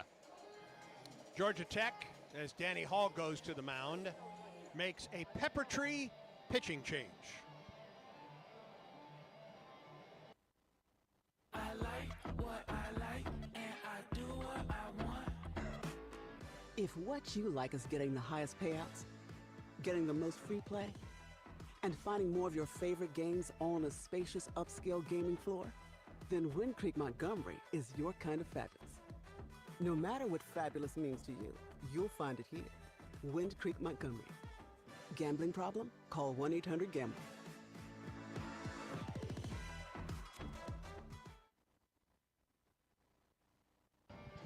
Carson Ballard, the new pitcher, the pepper tree pitching change for Tech. Number 38, junior right-hander, 6'4", 197 from Alpharetta, Georgia and Wesleyan High School. Ballard, 1-3 on the year, 5.57 ERA, making his 12th relief appearance with a save, 21 innings, 22 or 13 runs all earned on 22 hits, 25 strikeouts, only 4 walks. He has given up 3 homers, and opponents are hitting .272 against Ballard as we reset runner at first for Auburn. First pitch to Freilich hit him. He's at first, 2-0 the count. Bob Terrell. You were talking about, was Bruce Pearl joins us to reset. You were talking about the freshman that had signed for the Tigers, Coach. Yeah, so, Cade Magwood, again, is a scoring point guard. And, along the lines of a lot of guys that we get, not a McDonald's All-American, but kind of pissed off that some other guys got rated ahead of him and got a little chip on his shoulder. Like I said, he's got some wiggle. And then, Simon Walker is a really, really solid, combo guard, shooter, wing. In fact, there's Tahad's agent calling me right now, so how about that? You need to take that? No, I'll call him back. Okay. And then, Simon's just a really good, he's the best player in the state of Alabama. Yes, and so getting him was really good. We beat Virginia Tech, we beat Iowa, beat some good solid programs on him. And then Sebastian, Williams is a really athletic four-man. It'll be interesting to see how he makes that transition from Houston. He's athletic enough. It's just that it's a big, big jump in the quality of the basketball between Houston high school basketball and the SEC. But boy, he's a great kid and a great athlete. 2-0 pitch to Terrell, swings and pops it up into left. Daniel ranges in, backs up, moves to his left. He makes the catch for the first out of the bottom half of the third. Andy Ballard's a guy that 3 innings against Auburn 2 weeks ago, 1 run on 1 hit. So he was a guy that did that, a lot of breaking stuff and kept coming back to that breaking ball over and over Their again. bullpen until late in that game Was shut really, Auburn down. Was really good. Yeah. Sebastian, he's a guy that shares the basketball, though. He's kind of almost a point forward at times, and he does some different things. Yeah, it was really interesting. A very unique player. He actually does play some point guard and some 4. Here's Steele, first pitch, down and in, 1 ball and no strikes. A runner at first, 1 out for Auburn, bottom of the third. Tigers lead 1-0 against Georgia Tech. First of 4 straight home games for the Tigers with Mississippi State in town this weekend. 1-0. Steele fouls it back, a ball and a strike. BP, if you would, talk about your staff. I mean, I know you talk glowingly about that coaching staff and what they do during the season, after the season. Yep. I mean, it's just, and together for a long, long time. There's 3-0 or 2-1, Mrs. Lowe. That was, it's amazing. We're the most veteran staff in the league. We've been together for a long, long time. And I think Auburn, the community, and the university has a lot to do with it, the way we treat our coaches. 2-1, Steele fouls it back, 2-2. And I think John Cohen, again, has also rewarded our staff in the sense that there have been times when we first got here, we were, let's just face it, our program wasn't really strong, and our staff was young, and we were not very highly paid, but we hadn't done much. And now John Cohen has really set the bar high for us, and the way our coaches are compensated and treated. And I'm just grateful, and it lets me keep these guys. You know, Andy, I'm humble and hungry, and I do a good job. I get that, but I don't mind telling you, I really do think I got the best staff in the SEC, and it's no knock on anybody else. But Steven is my defensive coordinator. Mike Burgermaster, my offensive coordinator. Ira is an unbelievable player development guy. Corey Williams has really stepped up in the recruiting aspect of things. 2-2 to Steele, hits him in the backside on a 2-2 pitch, and Auburn has runners at first and second with one out for the third straight inning. How many guys have they hit now? That's the second in this inning. Second and 5 walks. I think it's 5 walks as well. So, And they've thrown the ball inside. They've been throwing the ball inside all game long. Bruce, you talk about your staff, though. Just the value of knowing everybody knows what to expect. You know what you're looking for on the recruiting trail. You know what you're looking for in the portal. That has to be a huge bonus because these things have to happen pretty quickly. They do, and it's a staff that's been together and worked well together. Here's Snow, first pitch outside, ball 1.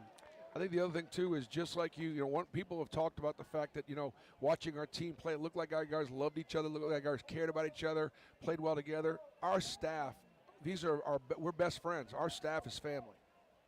1-0 to Steele, it misses low, 2 balls and no strikes. And so when Mike Burgermaster gets married, like in a couple of weeks, I'm not giving away the bride or anything like that. Let's not go there, okay? Sure. And I'm not going to necessarily be Mike's best man, because I'm too old for that. They wouldn't let me, be at the what do you call that? When you do when the groomsmen go out, it's a staff. Oh yeah, the bachelor party. The bachelor party. Now I wasn't invited to that. Really?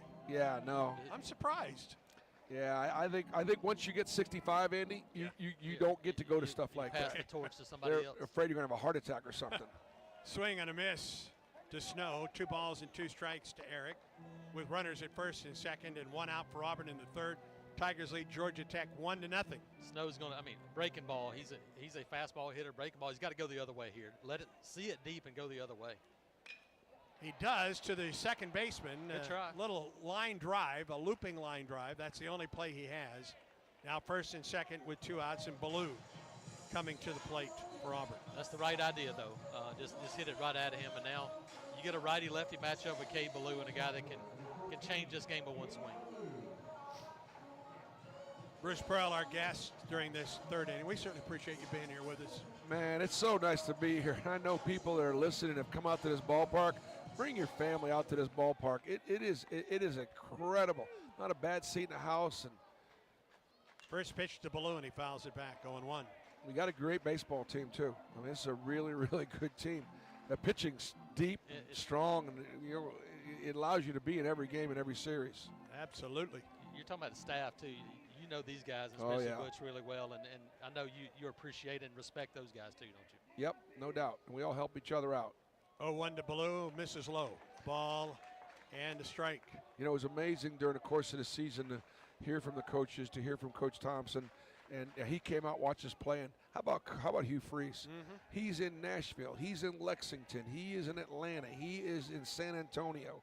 And guess what? I'm gonna be in Waco, Texas for that Baylor game. There you go. Well, we'll see you there. Yes, absolutely. 1 ball and 2 strikes to count to Ballou. Ballou missed an opportunity. That ball was up and out over the plate. Yep. Little change of speed. He checked up on his swing, and it's a good pitch. Fralick at second and Steele at first. 2 outs, a 1-2 count to Ballou. Here's the pitch. Hit him again. Goodness. Wow. And that one got him on the right side of the knee. And the bases now are loaded. Let's hope the Cade's all right. Yeah, unfortunately, it's something he's had to get used to. That is now number, how many is that? 15 for Cade Ballou. Well, it's the third in this inning. So we've had a walk fest to load the bases, and now a hit by pitch fest to load the bases. And Eric Guevara's had one of these opportunities before. To see if he can come through here. And Ballou doesn't exactly crowd the plate. He's kind of got a little bit of an open stance, and looks like he doesn't mind pitches on the inside half of the plate. All right, Guevara with the bases loaded and 2 outs. The pitch misses low. 1 ball and no strikes to Guevara. A strikeout with the bases loaded in the second. And we talked about it again. Center fielder's playing, this is pretty shallow 2-out defense right here. There's a lot of room in center field for a guy that has some power. And Matt Taylor, the pitching coach, is out again. And right now, Tech is having trouble finding a pitcher that's throwing strikes. And Auburn's up 1-0, has had base runners all over the place today. The only hit was the first pitch of the game. That's exactly right. Yeah, Auburn has a run on a hit. Auburn has stranded 5 and has the bases loaded here in the 3rd inning. Bruce Pearl, our guest in the booth tonight. What's next for you, BP? Well, I told Brandy, I said, you want to go out for dinner tonight? She said, yeah, where do you want to go? I said, let's go to Plains and Park and grab a hot dog. You can buy a bunch of them tonight. I got a bunch of guys that are listening. They're going, hey, Coach, that's a great idea. I ought to try that. Yeah, this is the deal night tonight. All right, meeting on the mound is done. A ball and no strikes to Guevara. There's got to be some more activity in the bullpen for Tech. Yep, if you're Guevara here, you know there's nowhere to put you. It's 1-0. He struggled to find a strike zone. Sit on something over the heart of the plate here and do some damage. It's time. Carson Ballard trying to work out of a jam. The 1-0 pitch misses low, 2-0. I almost wouldn't hate taking here a guy that you feel pretty good about at the plate. Ballou at first, swing, ground ball left side. Third baseman gets it, flips to second, and the inning comes to a close. Thank you for being with us tonight. Hey, guys, great to be with you, and hope everybody had a great Easter weekend. What a special weekend that is, a special time for everybody, and I hope it was meaningful. Thank you. Appreciate your time. War Eagle. War Eagle. Bruce Pearl joining us in the booth tonight. Tigers leave the bases loaded in the 3rd. We're through 3 at the ballpark. Auburn leads Georgia Tech 1-0, and Auburn baseball continues in a moment. Millions of Americans take medicine like Ozempic and Zepbound. Many of them are overpaying by thousands of dollars a year. These GLP-1 medications for diabetes, weight loss, and more may not always be covered by your insurance, but GoodRx can help. GoodRx helps you save every month on prescriptions at over 70,000 pharmacies nationwide. Best of all, it's free to use. Check GoodRx to save on GLP-1s. Just go to GoodRx.com/GLP. That's GoodRx.com/GLP. GoodRx is not insurance, but can be used instead of insurance, including Medicare and other federal and state-funded programs. Sweetie, come here. Don't worry. I see a lot of patients with the exact same thing. Ever since the ice skating rink went in next door? Or is it more than Dr. Clark's business is heating up. So many patients need my help. How will I find time to see all of them? They need to hire a scheduler, stat. I need Indeed. Indeed you do. When you sponsor a job on Indeed, it's easier for talented candidates to find it, which makes it easier for you to hire them. Visit Indeed.com/credit and get $75 towards your first sponsored job. Terms and conditions apply. Back to the ballpark for more Auburn baseball. We move to the 4th. Auburn 1, Georgia Tech nothing. It could nearly be a double-digit lead for Auburn right now. Auburn has stranded 8 in the first 3 innings. Absolutely. It's hard to have as many base runners as Auburn's had on, and it continued. We're talking about finding one hit. Find one hit to kind of break open that dam a little bit, and they haven't been able to do it, and now it just adds more pressure. Reminder to you, softball on the road at South Alabama tomorrow evening, 5:45 airtime on Weagle 91.1 FM. J.J. Jackson on the call. Softball plays host to Friday, Saturday, and Sunday. Also tomorrow, Auburn opens defense of its championship at the SEC Golf Tournament at Seaside Golf Club in St. Simons Island, St. Simons Island, Georgia. Hard to get that out. Here's Daniel.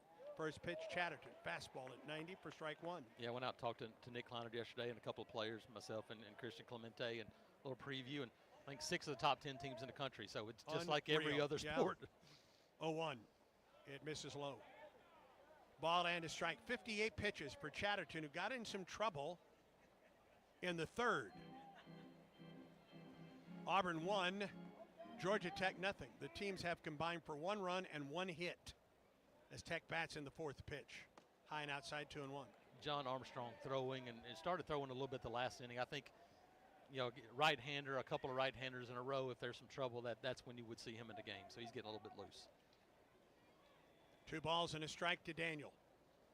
Wind and the pitch. Down and in. 3 balls and a strike. Along with Jason Caldwell, I'm Andy Burcham. Great to have both Betty Patton with the Eagles program and Auburn basketball coach Bruce Pearl in the booth with us tonight. 3-1 to Daniel. Up the middle, base hit. Oh no, hit the bag, throw to first. They got him! Holy cow, that was through, wasn't it? Yes, it was. Or did it hit the umpire? I'm not certain what that I hit. think it hit the bag because it ricocheted really hard, and Rembert was inside the ump. I thought that was through for a hit. I started to write it down, looked up, and Rembert was throwing him out at first. It must have hit the umpire. Danny Hall is talking to that second base umpire. We get a replay off the glove, maybe, of Chatterton. Yes, it did hit the umpire. Hit him in the hip. And behind the bag, that's a live ball. If it hits him in front of the bag, it's a dead ball. And but it hit the second base umpire. A heck of a heads-up play by Chris Rembert right there to stay engaged and catch that carom, because he was still paying attention, because that ball was headed to center field. There's no question. It was up the middle, and it hit the second base umpire, Scott Klein. I don't know what else he can do. Not only was it behind the bag, it was on the grass behind the bag. And then it deflected to Rembert, who threw to McMurray for first. As I understand it, if that ball would hit him in front of the bag, it's a dead ball. Yeah, I mean, like, if it hits him behind the bag, it's a live ball. Obviously, they know. I mean, they know their rules, and so they know that. Hey, he just said, "Hey, I'm sorry. There's nothing to do about it." I don't know. Did Chatterton get a glove on that ball? I think he touched it just a hair. I believe he did. All right, he deflected it just a little bit. That would be 1-U-4-3. 1-U-4-3. One out. Here's Alex Hernandez. The ball was hit hard on a 3-1 pitch. Chatterton, the wind to the pitch. A little bit high. Ball and no strikes. Right now it is ruled 4-3 on the putout. Most important thing for Auburn, it is an out. There's a swing and a foul back. A ball and a strike to Hernandez. A strikeout in the second. 1 of 5 on the night for Christian Chatterton. Yeah, really impressive freshman here. He's a long, big kid and has some power as well. This is freshman on freshman. The 1-1. Swing and a miss. Out in front. A ball and 2 strikes. Another really good change, and lost it a little bit in the last inning. His and now change has some dip to it as well. Now it's back a little bit. But hey, that has a little sinker action. Indeed. A ball and 2 strikes. He winds and fires. Out in front of the changeup that was up a bit. And there is strikeout number 6 for Chatterton. The K-Counter presented by Kia of Auburn, where you're always number 1. 2 outs. Yep, Auburn Baseball is brought to you in part by East Alabama Health.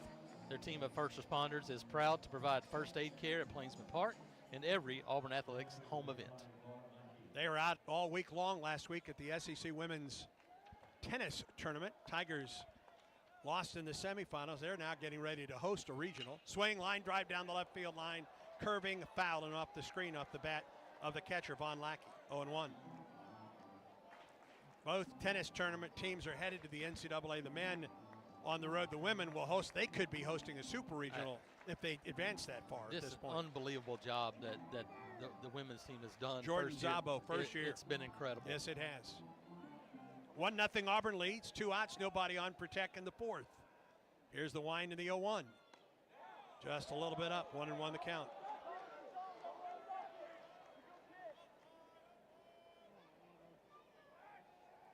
Two outs and nobody on for Tech. Wind and the 1-1 pitch. Strike call. Got the low strike. He got it. That's the first time we've seen it too. There haven't been many called down there. Just in case you're wondering, the career high strikeouts for Chatterton, 9. That came against Baylor down in Arlington. He has 6 tonight and has Lackey set up. A ball and 2 strikes. Seemed to come back to the big breaking ball. Here it is. No, he went fastball up. Good pitch. Didn't miss by much. 2-2.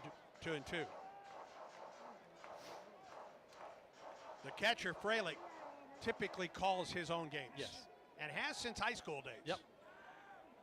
What does he call for on this 2-2 from Chatterton? Here it is. Missed outside and low. The count goes full.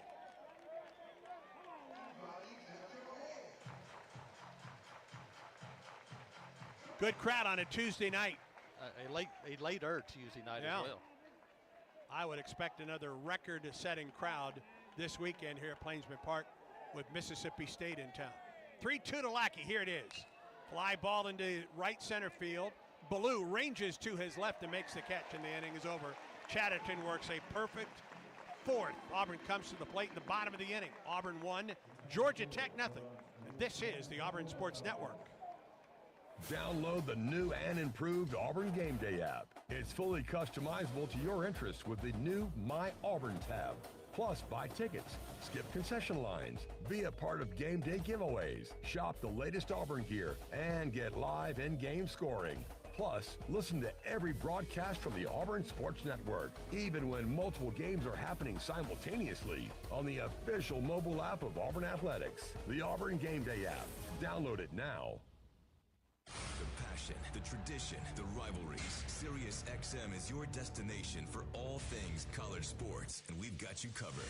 On SEC Radio, there is complete coverage of every school in the conference, including live games, plus 24/7 talk and analysis. So cheer along on the Sirius XM app and listen to your favorite team anywhere. And now you can get 3 months of Sirius XM free. Subscribe now. See offer details at SiriusXM.com/SEC Sports.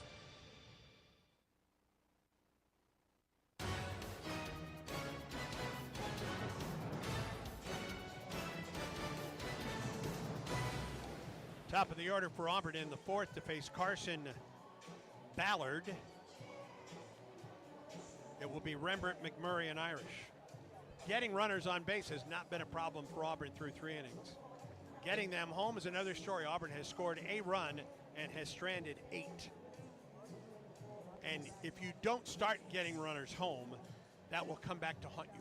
And what it does, too, is it just adds to the angst that they already felt a little bit probably. I mean, it's human nature to feel a little bit of pressure when you don't make those swings against Texas, and now it's continued tonight, and you look up and you go, you need a couple of those swings to go your way, and, you know, you look at only 4 strikeouts. Obviously, it's only been 3 innings, but you haven't struck out a ton, but now gotta make something happen here. Rembert is 1 for 2 on the night. First pitch from Ballard is a fastball in there for a strike. Expanding a strike zone a little bit more now, it feels like, behind the plate. Rembert with a leadoff single in the first was stranded at second. Struck out in the second. The pitch. Swing off the end of the bat into shallow center field, and that is down for a base hit for Rembert. He has hit a flare to left. He has hit a flare to center. And he has the only 2 hits for either team tonight. Yes, I would call both of those, you know, the old-fashioned duck snort. Is that what they would call those? I think that would be it. Both of those off the end of the bat. One off the end of the bat, one off the handle. Dying quail. Whatever, however you want to call them. Exactly. They're all the same thing. And Auburn, for the 4th straight inning, has the leadoff man on base. And here is Cooper McMurray. McMurray fouled out in the first, walked in the second. Rembert at first with a couple base hits. The pitch, and McMurray slices one off the screen just beyond the Auburn dugout. 0-1 the count. Ballard, the 3rd pitcher of the night for Georgia Tech. The starter, Jalen Payton, lasted an inning and 2/3, 5 walks and 4 strikeouts. He threw a lot of pitches, 55 pitches in an inning and 2/3. Ball 1 outside to McMurray, a ball and a strike. Andy, the interesting thing is Auburn has had some pretty good at-bats. They've battled and gone into some counts. They've done some of those things. They just have not been able to put the swing on at the right time. 1-1 to McMurray. Just a little bit up, maybe a little out. 2-1 the count. Yeah, that pitch still isn't there. That especially to lefties, that fastball away has not been a strike. Rembert at first, a leadoff single. 2 balls and a strike to Cooper McMurray. The pitch, swing, and a high fly ball into left. Not deep. Daniel near the line makes the catch. Almost overran it. 1 out.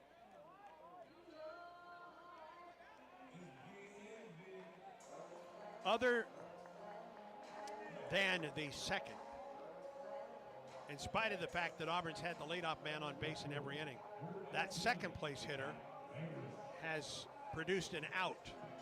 But in the second, Auburn loaded the bases with no one out, still didn't score. Or did score, but just 1 run. Here's Irish. He's lined it to left, and he has walked on the night. Stretch in the pitch. Ike fouls it up the right side.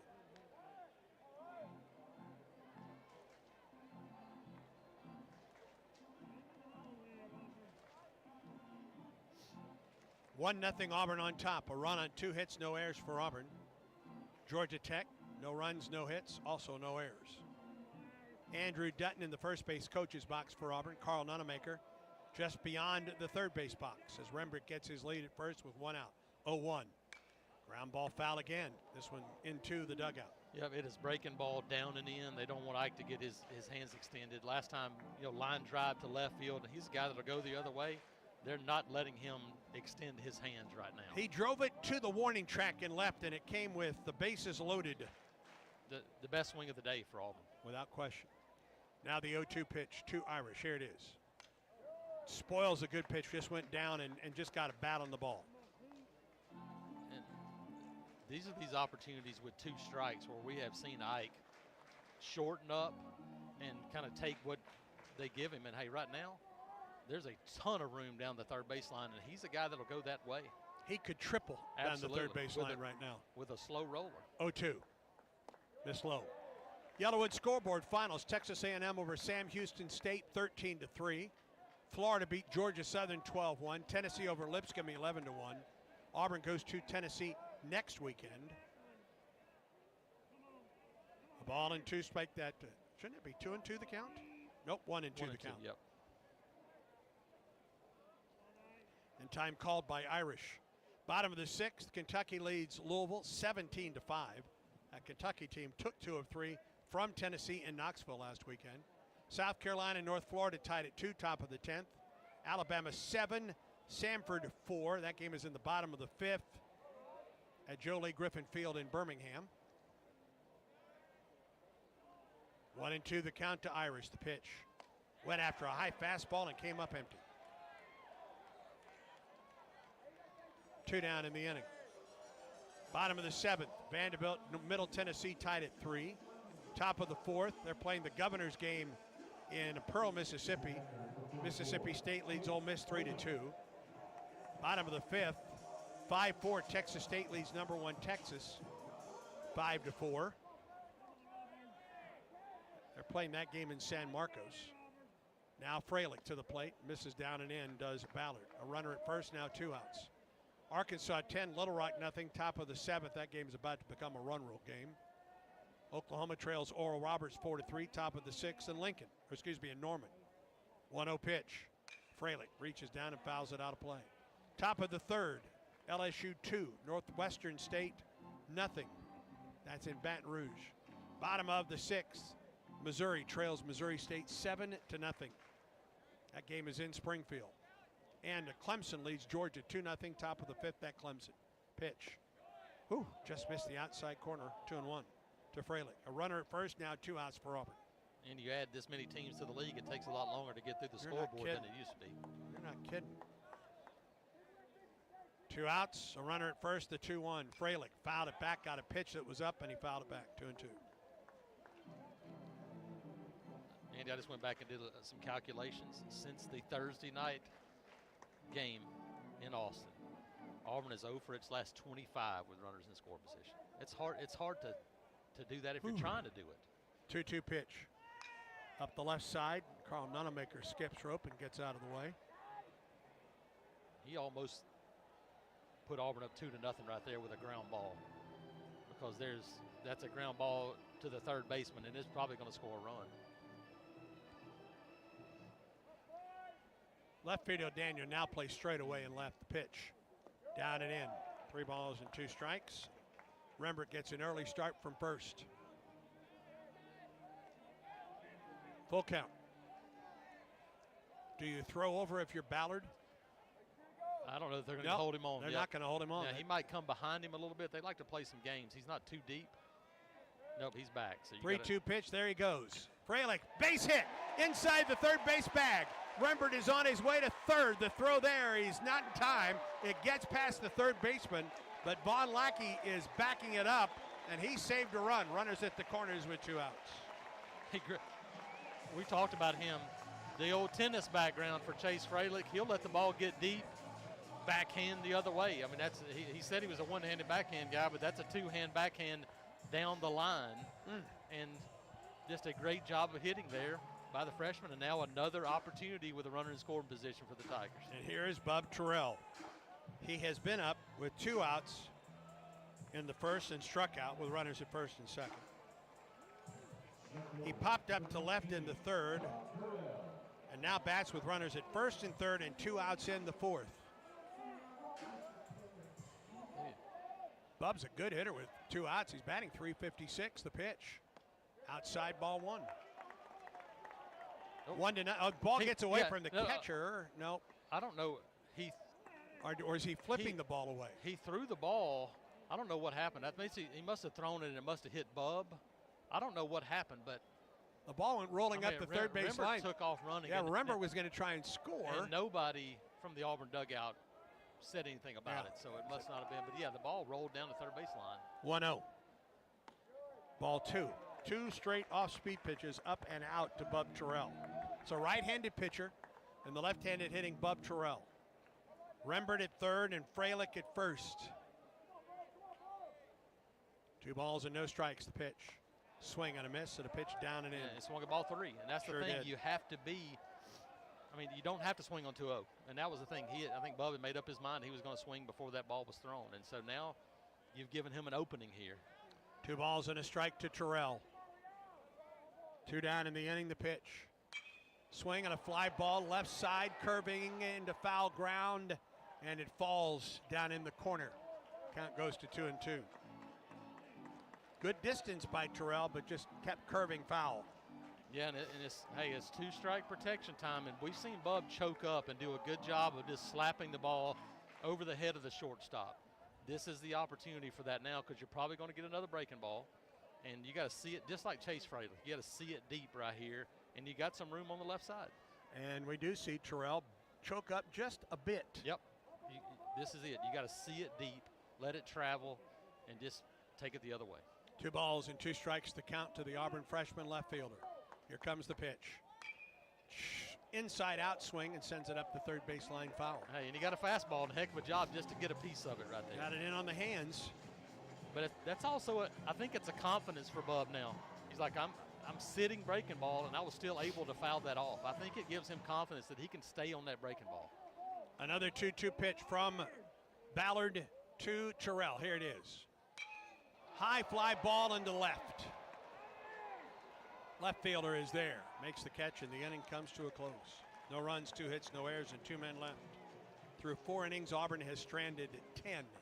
Tigers lead it by a score of 1-0, and Auburn baseball continues in a moment.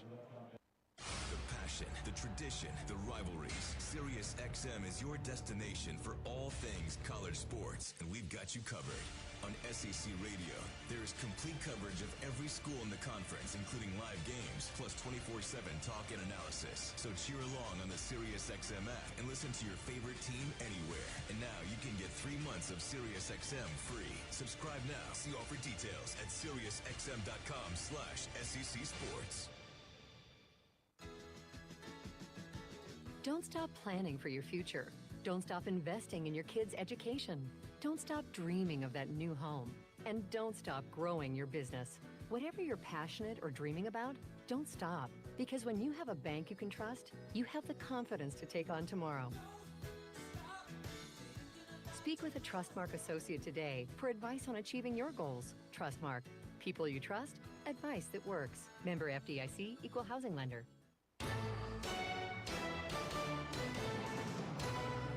As the top of the 5th begins, Auburn makes a Ford F-150 call to the bullpen, and the Tigers go to one of their veterans, John Armstrong, right-handed senior, 6 foot, 220 pounds, out of Harrison High School in Marietta, Georgia. 1-1 on the year, a 5.11 ERA. This will be the 13th appearance for Armstrong. 12 1/3 innings, 9 runs, 7 earned on 19 hits, 14 strikeouts, 3 walks, a homer, and opponents are hitting .345 against John Armstrong. Christian Chatterton, another good start tonight for the Tigers. He goes 4 innings, no runs, no hits. He struck out 6. He walked 3. Threw 71 pitches, 39 for strikes. Cannot figure into the decision. I guess actually could figure in the decision if Auburn makes that a designated start and the Tigers hold on to this 1-0 lead. John Armstrong is on for the Tigers in the 5th. He will get The 6, 7, and 8 hitters, Kierce, Giesler, and Schaus in the Georgia Tech fifth.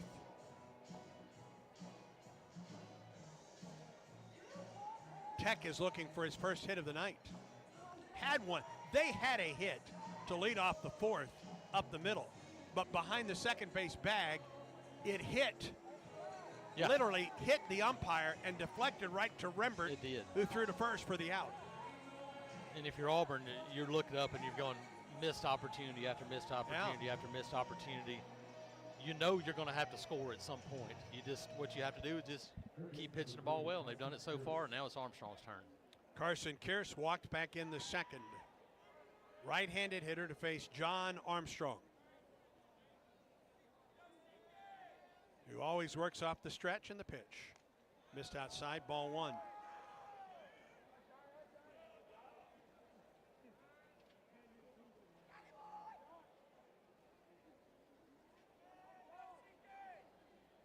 One-0 pitch, just off the inside edge.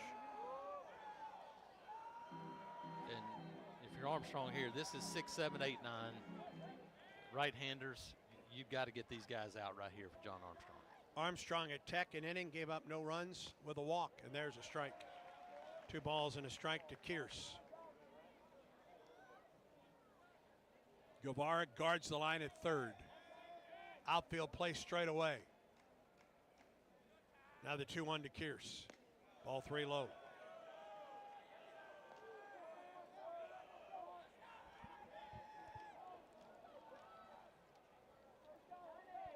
Very pleasant evening for baseball at Plainsman Park. Next up, Auburn, Mississippi State, Friday night at 6. Pitch to Kierce up the middle, and that is through for a base hit. And that's what happens when you fall behind 3-1. You have to come in with a pitch right over the heart of the plate, and he made Armstrong pay for it. First hit of the night is a leadoff single for Tech here in the fifth. Auburn has stranded 10 in the first 4 innings. And unless the Tigers unload sometime, those 10 LOBs in 4 innings will come back to haunt you. Almost every time. Here's Giesler, a fielder's choice back in the second inning. Armstrong pitches. Giesler takes a strike. Oh, missed outside, I guess. 1-0 on the frisbee from John Armstrong.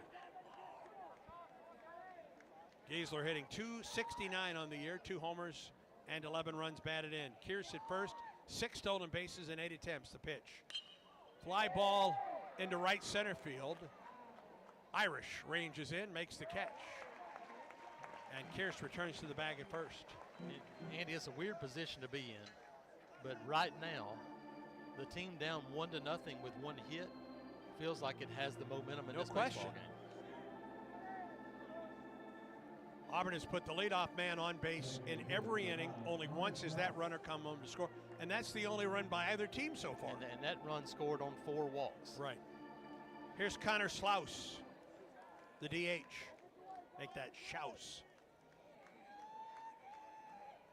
Kierce at first with 1 out.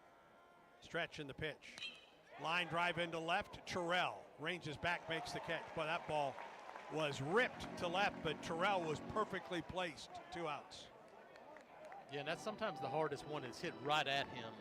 Thankfully, it stayed up just enough that he got a chance to read it. It didn't sink in front of him, and that's a really difficult play. 2 down for Parker Brocious, the right fielder.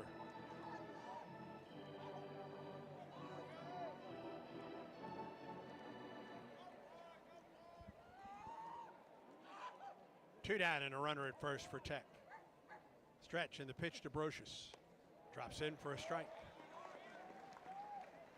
4 good innings for Christian Chatterton. Again. Yeah, a really good job, and would love to have those 3 walks back. That cost him some pitches. Through 79 or 71 pitches, 39 for strikes. 0-1. Brocious takes strike 2. Same pitch, same result. Auburn could get a little momentum right here, Absolutely. Get through this inning.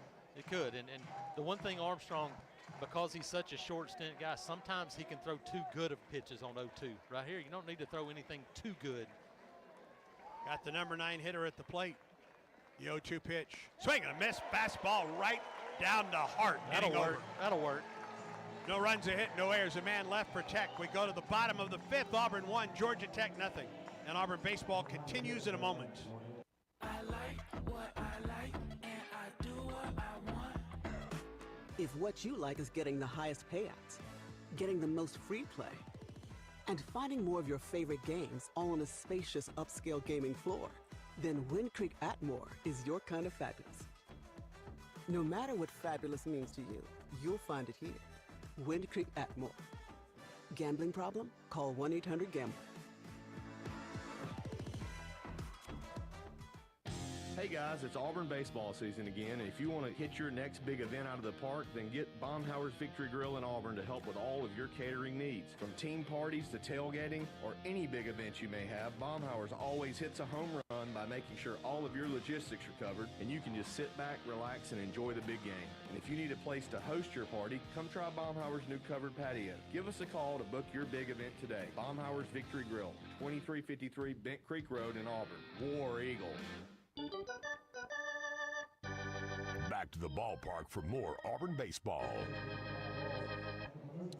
Steel, Snow, and Blue for Auburn in the bottom of the fifth. Tonight's fifth inning presented by Wind Creek Casinos. Elevate your game plan to fabulous. Play the hottest games and win fabulous rewards at Wind Creek Casinos and on the Casinoverse app. With Jason Caldwell, I'm Andy Burcham. Jay Neal in our Skyview Auburn studios tonight. Auburn leads Georgia Tech 1-0 in the fifth inning. Oh no. Yes. Rain on the way. Got a little bit of a pop-up. We had a pop-up before the game this afternoon. It looks like there may be another one coming this way and a little yellow in it. Lucas Steele will lead off the Auburn in the fifth. Walked in the third. First pitch, ground ball for right side, off the first baseman glove into shallow right field. Steele around first base, he digs for second. Here comes the throw. He's safe. Never stopped running hard.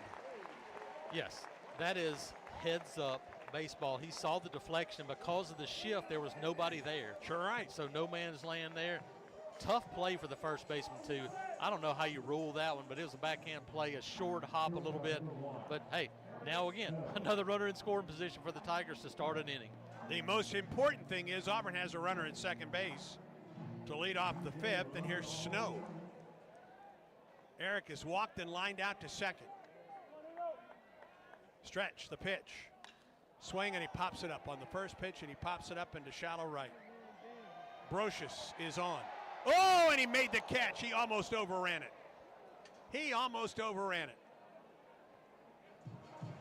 By the way, it is an error on the first baseman, Giesler. And a two-base error at that. Snow is retired, 1 out.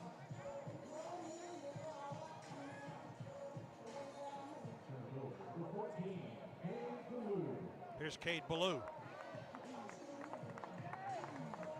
Ballou has walked and been plunked. Got hit on the outside of the right knee.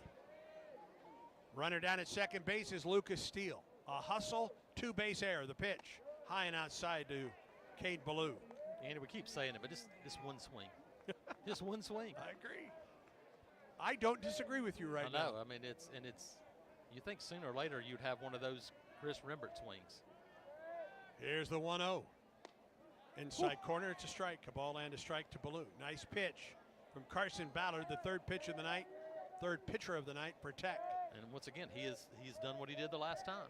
Bases loaded, walk in the second is accounted for the game's only run. 1-1 Ballou. Turns on one, hits it deep and foul. A mile. Yes. But out in front. A ball and two strikes to Ballou. The last home run by someone other than Ike Irish for Auburn, Lucas Steele's pinch hit home run in the ninth inning a week ago tonight at Jacksonville State. 1-2 the count to Cade Ballou. Here's the pitch. Foul up the first base line. Man, a couple of really good swings on breaking balls right there. Lucas Steele reached on an error by the first baseman. A hot shot off of Giesler's glove into shallow right center. Good hustle by Steele to get to second on the play. Snow flied out to right on his first pitch. Now 1-2 to Ballou. high outside. 2-2 the count. Blues batting .295, 4 homers and 16 runs batted in. Really interesting that the right fielder's still a couple of steps shaded off the line. 2-2 pitch. Blue pops it up on the infield. Shortstop is underneath this one. 2 outs. May have gone after ball 3. It was certainly down in the strike zone.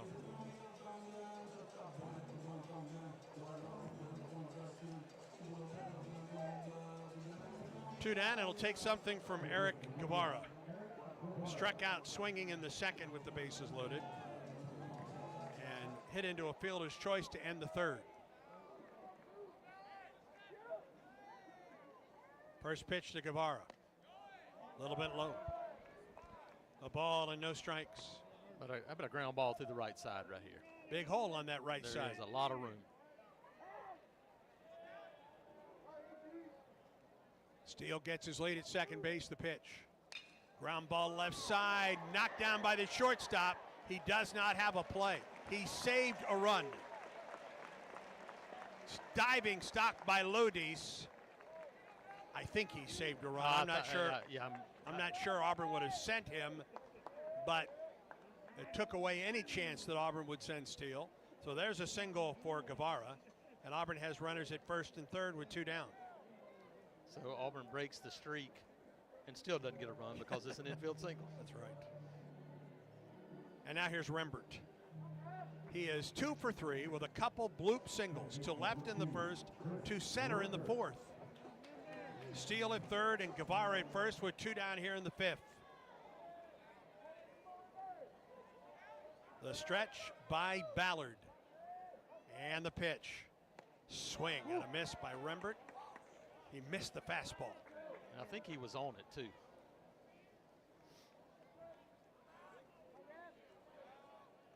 First and third for the Tigers. We're in the bottom of the fifth. Auburn leads Tech 1-0.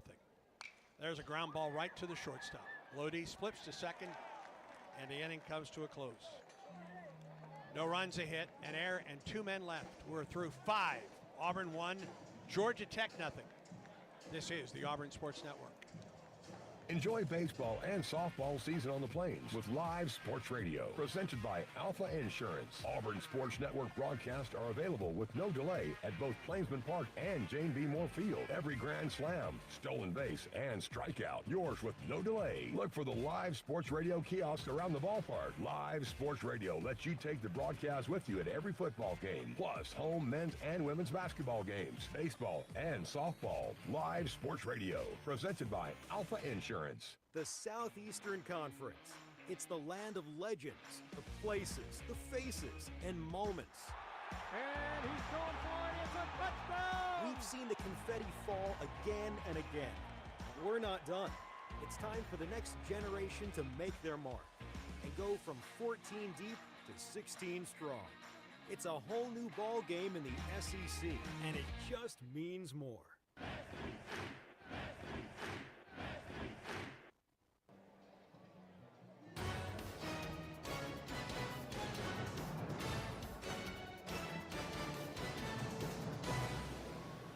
One to nothing Auburn on top as Georgia Tech comes up in the top half of the sixth. Top of the order for the Yellow Jackets. Lodi, Burris, and Daniel. They'll face John Armstrong, who worked around a leadoff single in the fifth. Auburn has out-hit Georgia Tech 4-1. Leads 1-0, and Auburn through 5 innings has stranded 12. I hate to beat a dead horse, but that's an enormous part of this ball game right now. I don't remember situations like that unless it was a game against, I don't know, a game where you scored 25 runs and just had runners on base all the time. This is not one of those situations. And how long can you hold Georgia Tech down right now, JC? Yeah, well, here you go. You got the top of the order up again. This is a team that mashes the ball. All right, here's Lodis to lead off the inning for Tech. He is 0 for 2. He has struck out looking and hit into a 4-6-3 double play. Pitch. Misses low, gets away from the catcher. It's a Georgia Tech team coming in, batting a team collective 326. But kind of in the same situation Auburn is. Again, they scored 2 runs in all 4 games last week, and they're kind of pressing a little bit themselves. They got 1 hit tonight. Foul ball by Lodis on the off-speed delivery from Armstrong. Kristen Chatterton, no runs on 4 hits, 3 walks, 6 strikeouts in his 4 innings tonight. Armstrong the stretch. 1-1 to Lodis. Ground ball, third base side. It's foul outside the bag. Fielded anyway by Gabar, and a throw to first. 1-2 the count.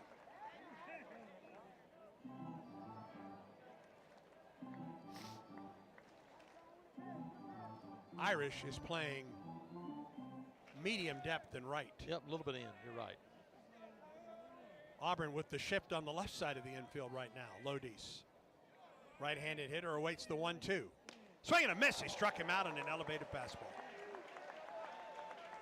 Second is strikeout for Armstrong. 8th strikeout for Auburn. The K counter presented by Kia of Auburn, where you're always number 1.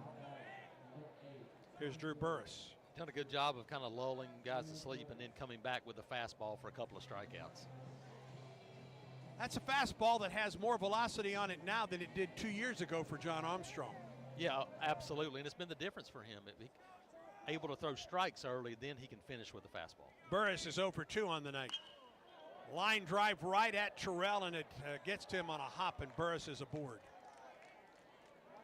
That ball was hit so hard that Terrell really didn't have a chance to come in and make a play on the ball. That was the sinker, and he's like, he wasn't going to be able to come in. Hey, right there, keep him at first base, and I think that was a good play. Second hit of the night for Tech, and it brings Caleb Daniel to the plate. Has struck out and hit into the odd umpire second base to first, ground out. Take another one of those double plays right here. Pitch on the way. Off-speed delivery, outside corner to strike for John Armstrong.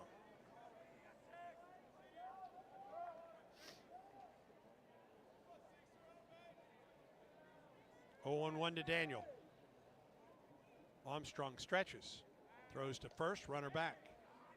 Burris has 9 stolen bases in 10 attempts. That band of thunderstorms or storms coming in is kind of dissipated as it gets closer to Auburn. And we appreciate that. Yes, indeed. 0-1, runner goes, swing and a foul. The hit and run was on. 0-2 to Daniel. Batting .321, 0 for 2 tonight.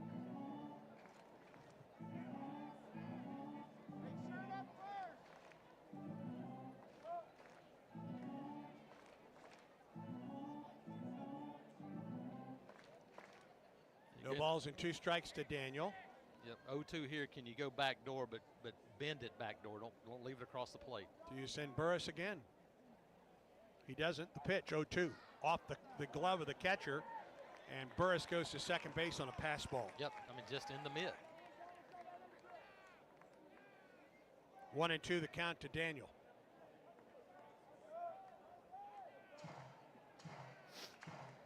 And now Burris in scoring position.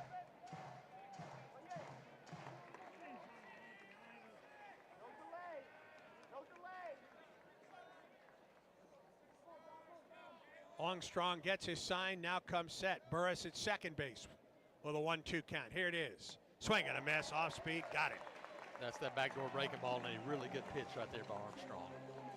9th K of the night for Auburn, the 3rd for Armstrong. The K counter presented by Kia of Auburn. 2 outs, and here's Alex Hernandez. And the third base coach comes down the line to talk to Hernandez.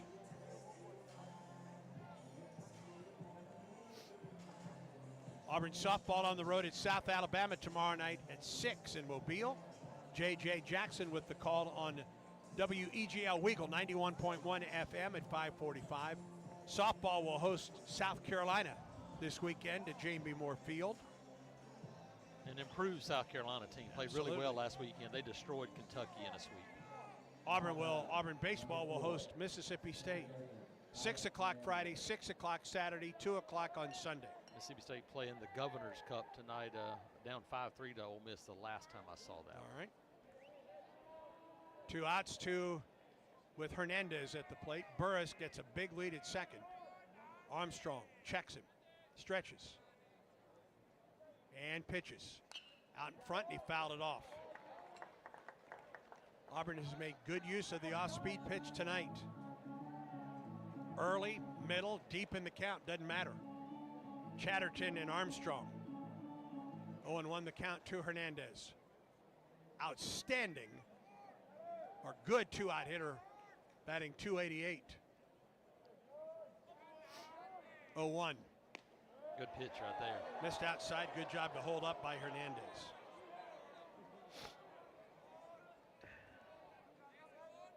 Getting that third out at times has been a struggle for Armstrong this season. Teams are hitting .435 with 2 outs. That's crazy. Yes, it is. 1 ball and 1 strike to count to Hernandez. Burris leads at second. 1-1 pitch. Inside. 2 balls and a strike. The lone run in this game came in the bottom of the second on a bases-loaded walk. Auburn has out-hit Tech 4-2. Runner at second with 2 outs for the Yellow Jackets. Now the 2-1. Up the middle to the second baseman. Rembert to first, and the inning's over. Got him to hit the off-speed pitch, didn't he? No runs, a hit, no errors. A man left for Georgia Tech. We move to the bottom of the 6th. Auburn 1, Georgia Tech nothing. Stay tuned. Auburn baseball continues in a moment. When the game is on the line, you want someone you can count on. At Alabama Power, we believe in consistency and having each other's back. It's our game plan to safely deliver the electricity you depend on. We give 100% to achieve 99.9% reliability. Learn how we power a better Alabama at alabamapower.com/reliable. Alabama Power is a proud supporter of the Auburn Tigers. This is Coach Bruce Pearl on the Ford F-150 Highlight Show. I tell my team that if we play smart, out-hustle the competition, and work hard each and every day, we can be winners. And you know what? That's how Ford F-150 does it too. Offering an outstanding combination of smart tech, power, and capability, F-150 is the key to help me win the day. Hey, why don't you see how the official truck of the Auburn Tigers can help you? Go to buyfordnow.com or see your local Ford dealer today. War Eagle. Back to the ballpark for more Auburn baseball. Cooper McMurray, Ike Irish, and Chase Freilich for the Tigers. And we have a new pitcher, a pepper tree call to the bullpen for Georgia Tech for number 49, Caden Campbell. Left-handed junior, 6'2", 205 pounds, out of Cincinnati, and a transfer from Louisville.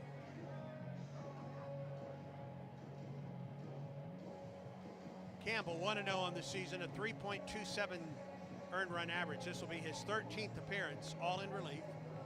11 innings, 4 runs, all earned on 10 hits. 17 strikeouts, just 4 walks. He's given up a pair of homers, and opponents hitting just .227 against Campbell. Nice job of pitching by Ballard. 3 innings, no runs on 3 hits with a strikeout. Through 57 pitches, 35 for strikes.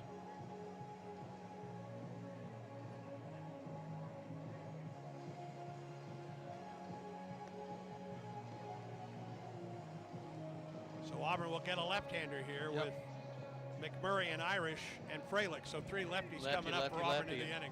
Yeah, this is the Georgia Tech team that does not have a ton of lefties that they've thrown a lot. So this is kind of setting it up going, hey, let's see if we can get through this one more time. Then probably go back to another right-hander to try to see if they can finish the game off here. This the 6th inning. McMurray is 0 for 2. He's fouled out, flied out, and walked.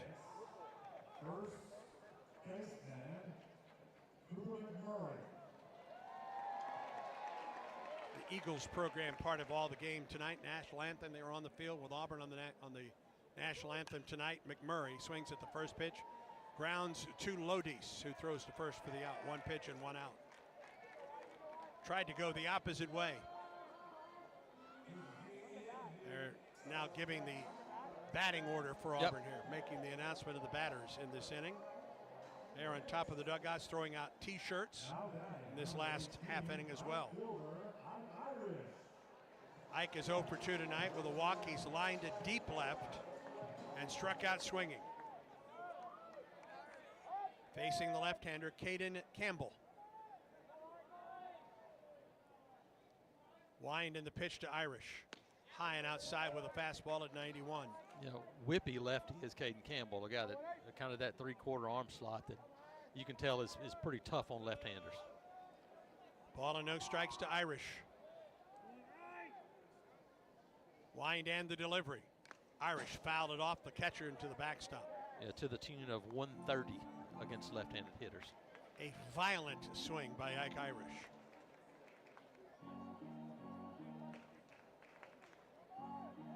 One to nothing, Auburn leads it. Auburn has out-hit Tech 4-2 tonight.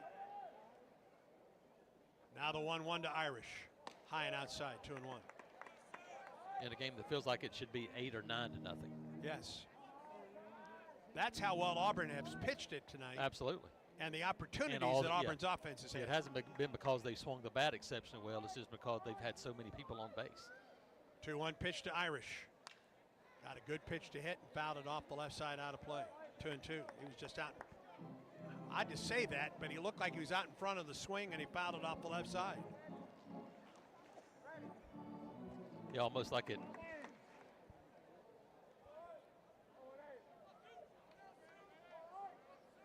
Two balls and 2 strikes to Irish. Wind and the pitch. Upstairs, he held up and appealed. He didn't go. Conecuh Sausage, the official sausage and hot dog of the Auburn Tigers. It's $2 hot dog night. Man, Conecuh Sausage is game day favorite and always great on the grill. Pick up a pack at your local grocery store or visit the Conecuh gift shop in Evergreen, Alabama off I-65, exit 96. 2-2 pitch, Irish. Swinging a drive into center. Center fielder coming on. He can't get there. It's a one-out single for Ike Irish. And again, kind of tomahawked the fastball up in the zone and got on top of it. It's hard to do when you get a fastball that high in the zone, but he was able to stay on top of it there. Irish is 1 for 3 at first base. By the way, that ground out by McMurray, the first time tonight that Auburn doesn't get the leadoff man Maybe on. that's the key. Maybe. All right, here is Freilich with another left-handed hitter and Bub Terrell on deck. See if Auburn tries to. I mean, Ike is a guy that can do some running. See if you try to hit and run, try to get something happening here. Pitch on the way to Freilich. It misses low and away. 1-0 the count. Chase singled into left, back in the 4th. Hit by a pitch in the 3rd. Struck out swinging in the 2nd or the 1st. You know, especially you get a plus count. Maybe you know you're going to get a pitch in the zone. Maybe you do a little running here, try to hit and run and see if you can get a first-third situation. 1-0 pitch to Freilich. Big hole left side of the infield. The pitch. Just missed the outside corner. 2 balls and no strikes.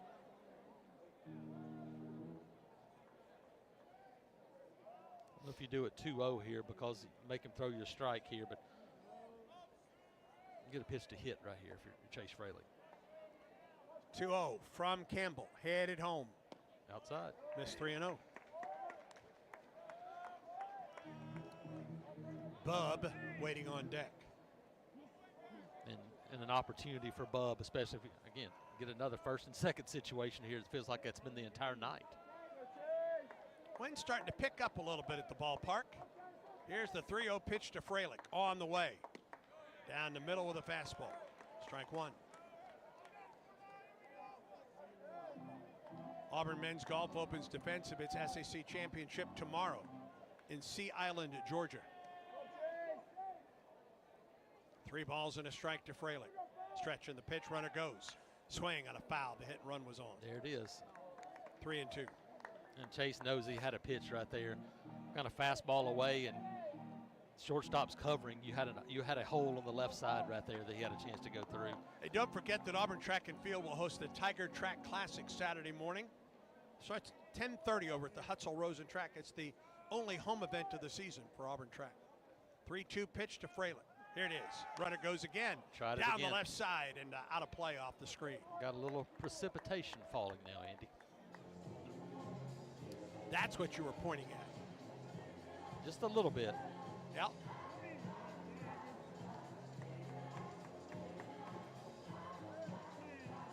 will send some of the crowd scurrying for cover. Full Still count. a really to good Fraley. crowd here at 9:12 on a Tuesday night. Yes, it is. The stretch. Another 3-2 to Fraley. Another throw to first as we pause 10 seconds for station identification of the Auburn Sports Network.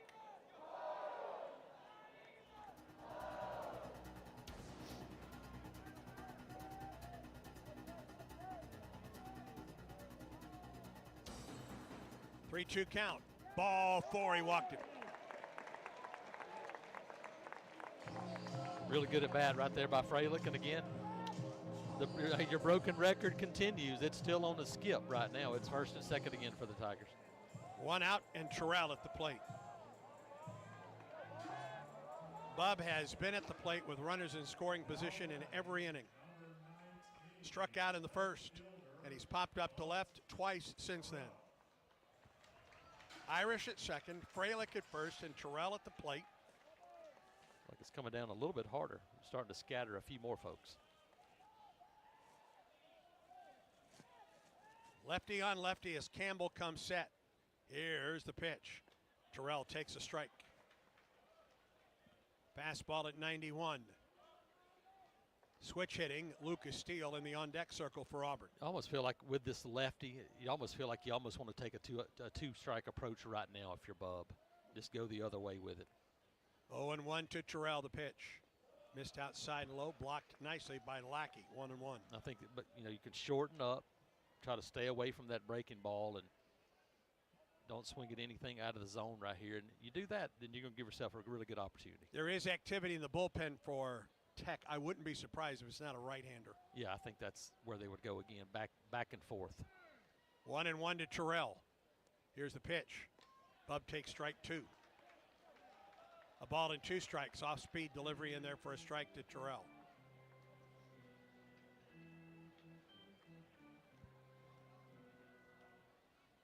Bub can run. Nothing in the air right here. A ball and 2 strikes to Terrell. Here comes the pitch. Thought about it. Held up on a pitch outside, 2-2.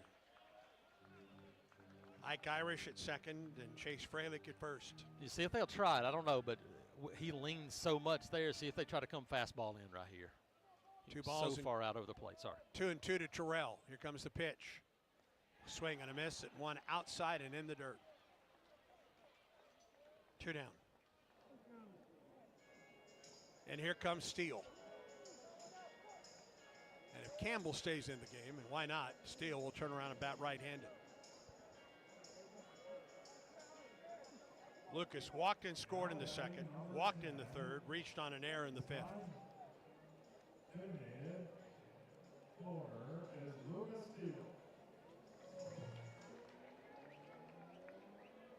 And Steele will not face this left-hander as Danny Hall is out of the dugout, and Georgia Tech makes a pepper tree call to the bullpen.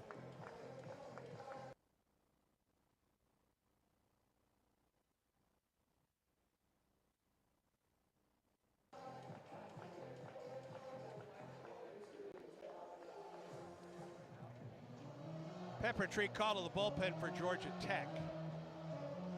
Looks like they are going to go to a right-hander.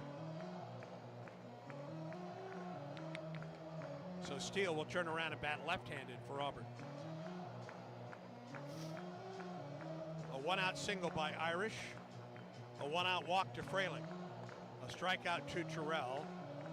And now Lucas Steele getting ready to face number 45, Connor Ciccoli. Freshman righty, 6'3", 185 from Raleigh, North Carolina, out of Pro 5 Baseball Academy.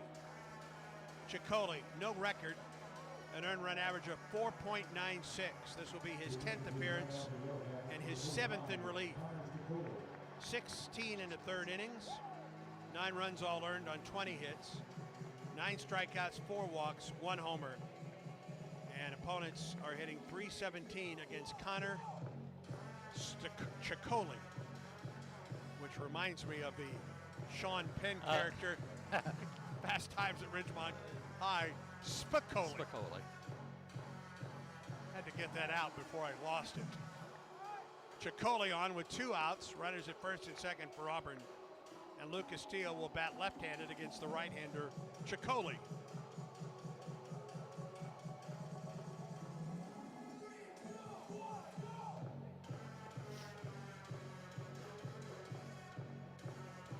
And Andy, this is, just another opportunity here. Lucas Steele's a guy that you feel pretty good about having him at the plate. He's been a guy that's been pretty clutch for this team, and so don't mind him turning around left-handed either.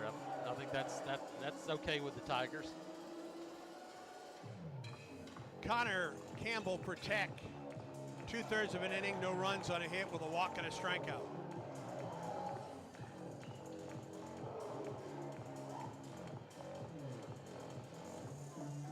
He is responsible for the runners at first and second.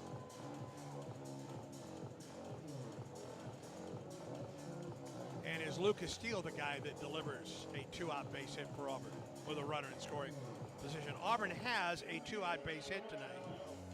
Yep. With a runner at second base, Eric Guevara, with an infield single. Well, it wasn't an infield single. It was fielded on the outfield grass. A great job by Lodis. And now, here is Lucas Steele. Steele walked and scored in the second, walked in the third, and reached on a 2-base error off of the first baseman in the 5th. The shift on right away for Lucas Steele. On the right side of the infield, enormous hole on the left side. Stretch. Here's the pitch to Lucas. Strike call. Inside corner. Inside corner, a little up, but he got the call. Irish at second and Freilich at first. Wind blowing out a little bit to right now. 0-1. Strike 2, another curveball. 0-2. He has had the inside corner and the outside corner on that backdoor breaking ball. No balls and 2 strikes to Lucas Steele. Runners at first and second with 2 outs. Stretch in the pitch. Out in front, swing and a miss, inning over. No runs on a hit, no errors, and 2 men left. We're through 6. Auburn 1, Georgia Tech nothing. And this is the Auburn Sports Network. Yellowwood knows that a 5-star backyard is the place to make lasting memories. Like roasting marshmallows on a cool fall night. That's it. Turn it nice and slow. Get it toasted all... Oh, no, it's on fire. Oh, you want it on fire. Okay, that's a choice, I guess. Crunchy. For 5-star backyards and the most memorable experiences, Yellowwood brand pressure-treated pine. If it doesn't have that yellow tag, you don't want it. Don't stop planning for your future. Don't stop investing in your kids' education. Don't stop dreaming of that new home. And don't stop growing your business. Whatever you're passionate or dreaming about, don't stop. Because when you have a bank you can trust, you have the confidence to take on tomorrow. Speak with a Trustmark associate today for advice on achieving your goals. Trustmark. People you trust, advice that works. Member FDIC, Equal Housing Lender.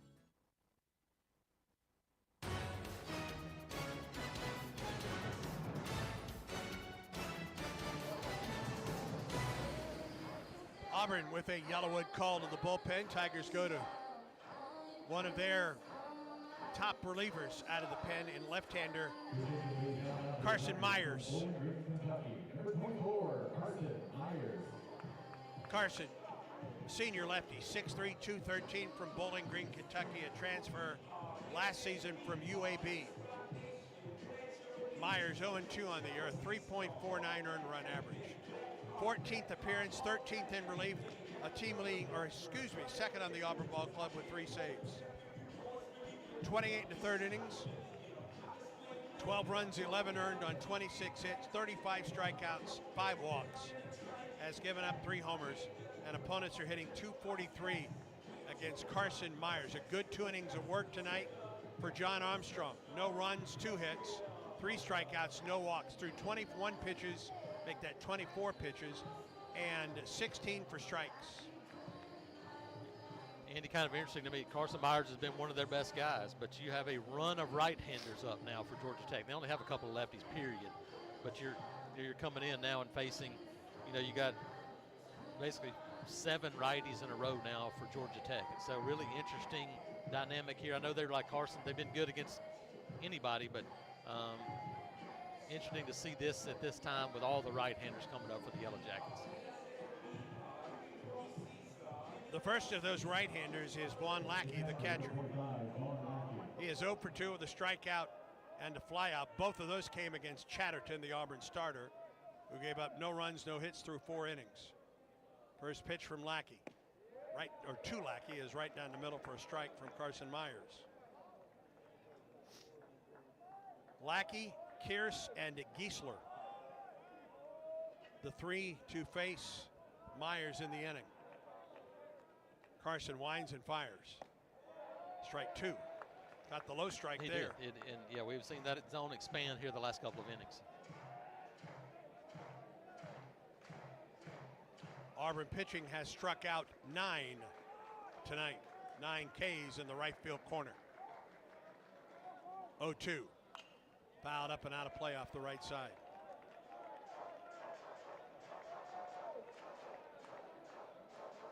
Lackey, a good-looking catcher. 6'1", 213 from Sewanee, Georgia, and Collins Hill High School.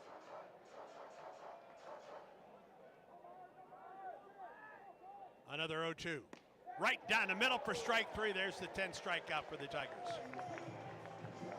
And Lackey knew it. Yep, he did. Nothing he could do about it either. 1 down.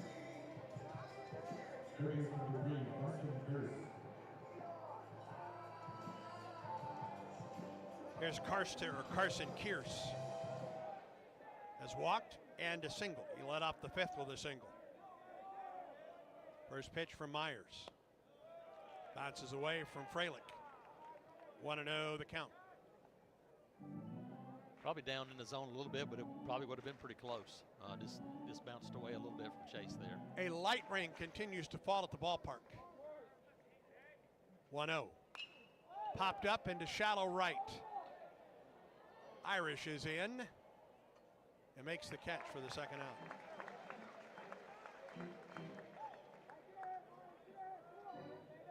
Two down for Giesler. A fielder's choice in the second, flied out to right in the 5th. 1-0 Auburn leads it. We're in the top of the 7th. The lone run tonight has scored on a bases loaded walk back in the 2nd inning.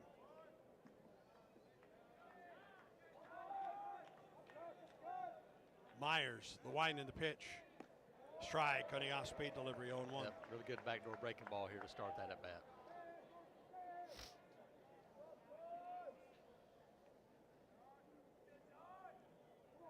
Now the 0-1.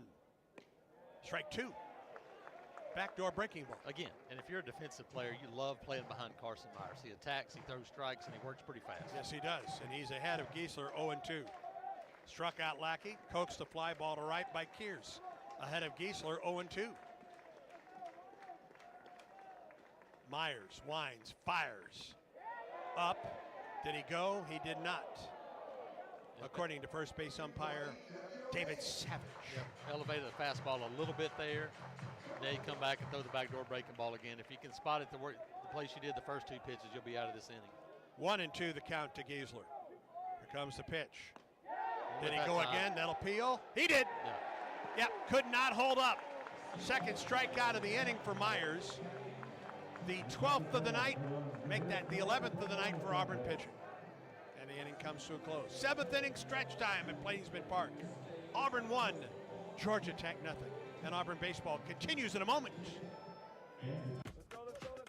Let's huddle up and make things happen with the only cards for the Plains. The Auburn University Regions Visa Debit Card and Prepaid Regions Now Card.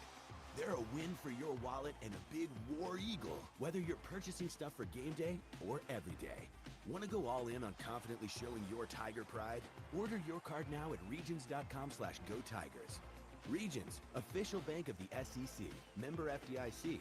Terms, conditions, and fees apply. This is Coke Zero Sugar. Could I be the best Coke ever?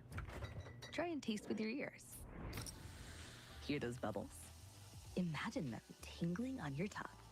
Fizzy deliciousness. Listen to that cascading liquid. A mouth-watering waterfall. Irresistibly tasty. Zero sugar. Crisp, refreshing, and ice cold. Is Coke Zero Sugar the best Coke ever? Try and decide. This game recap is presented by Regions Bank. Regions is a proud partner of Auburn University and the official bank of the SEC. Tonight's only run has scored on a bases-loaded walk in the second. Auburn pitching has been dynamite. Chatterton and Armstrong and Myers. They've given up no runs on 2 base hits. Tech's bullpen has been terrific. Barfield, Ballard, Campbell, and Shikoli. And it will be the bottom third of the order for Auburn in the bottom of the 7th. Auburn leads 1-0. Snow, Ballou, and Guevara. SeatGeek makes it easy to find tickets so you can be a part of all the celebrations this season. Whether you're buying or selling tickets, SeatGeek, the place to do it. SeatGeek, official ticketing partner of the Tigers. Expect the expected. SeatGeek. Eric Snow is 0 for 2 on the night. He's lined at the second, flied out to right. Pitch to him is in for a strike from Connor Ciccoli. Ciccoli got the final out in the 6th as Auburn had runners at first and second. Now the 0-1. Outside, a ball and a strike to Snow. Auburn has out-hit Tech tonight 5-2. But this has been a game for pitching tonight. 1-1. Snow chops it foul, third base side, 1-2. Yeah, pitching in key situations for Georgia Tech and Auburn pitching in general. Auburn had base runners all over the place, a lot of hit batters, a lot of walks. But when Georgia Tech has needed to make pitches, they've been able to do it. Now ball and 2 strikes to Snow. Wind in the pitch. Miss low, missed outside, 2-2 the Good count. take right there. Auburn women's golf will find out its fate for the NCAA tournament tomorrow, I think at noon. Auburn is in, but on the road. 2-2 pitch. Just got a piece of it and fouled it off. Auburn men, after the SEC tournament, the Tigers will host the NCAA regional out at the Auburn University Club. Tigers know that. That takes a little drama out of it, doesn't it? It does. You know where you'll be. Just a matter of will you be coming in with Right. a lot of momentum. 2-2 pitch to Snow. Here it is. Ball 3 low and away. Really good take. And a good block by Lackey. Auburn playing with Ole Miss and Texas in the first round. That's 1, 2, and 3. Yes, it is. SEC tournament starts tomorrow at Sea Island, Georgia, for the Auburn men's golf team. 3-2 pitch to Snow. Popped it up, right side, foul ground. That will get out of play. Onto the concourse. Did that bounce up into the 984 club? I think it did. Bounce that far up? I think it did. Wow. That's the perfect souvenir then if it bounces to you. Yes, indeed. Snow to lead off the Auburn 7th. He waits another 3-2 pitch from Connor Ciccoli. Here it is. Line drive into right field. Right fielder back a couple steps, makes the catch. Hit it hard. Right at. But right at Brocious and right.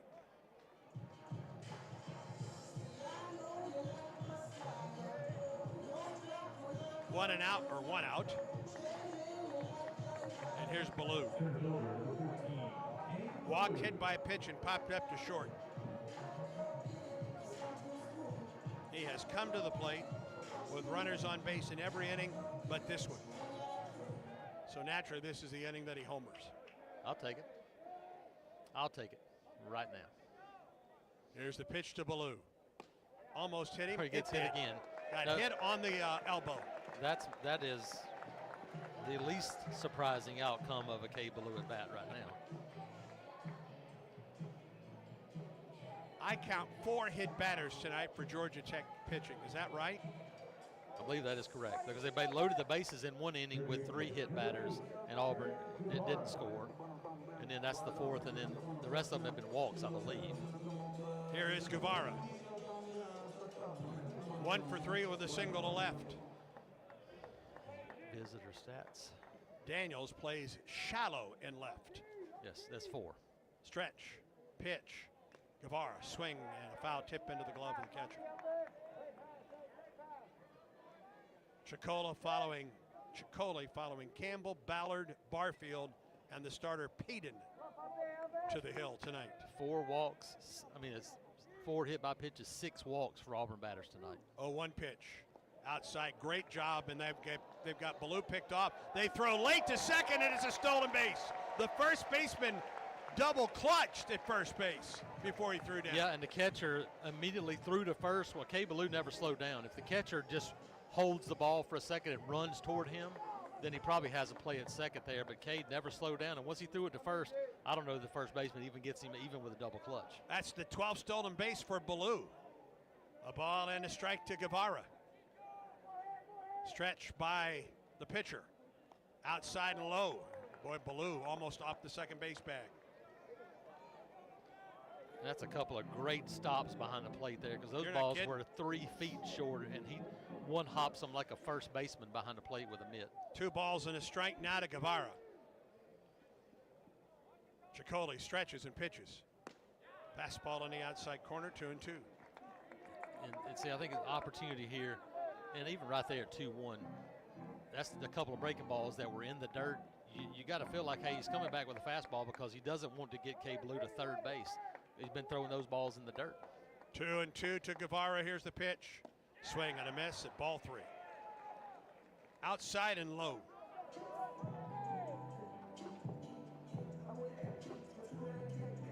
Second strikeout for Chicoli. And it will take something with 2 outs from Chris Rembert. Auburn has 1 hit with 2 outs tonight. That hit did not score a run. Rembert is 2 for 3. Stretch in the pitch. Outside, ball 1. And I think that's the key right now. You got to make him throw you strikes. And Guevara swung at a pitch outside the strike zone. See if you can get a fastball right here if you're Chris Rembert.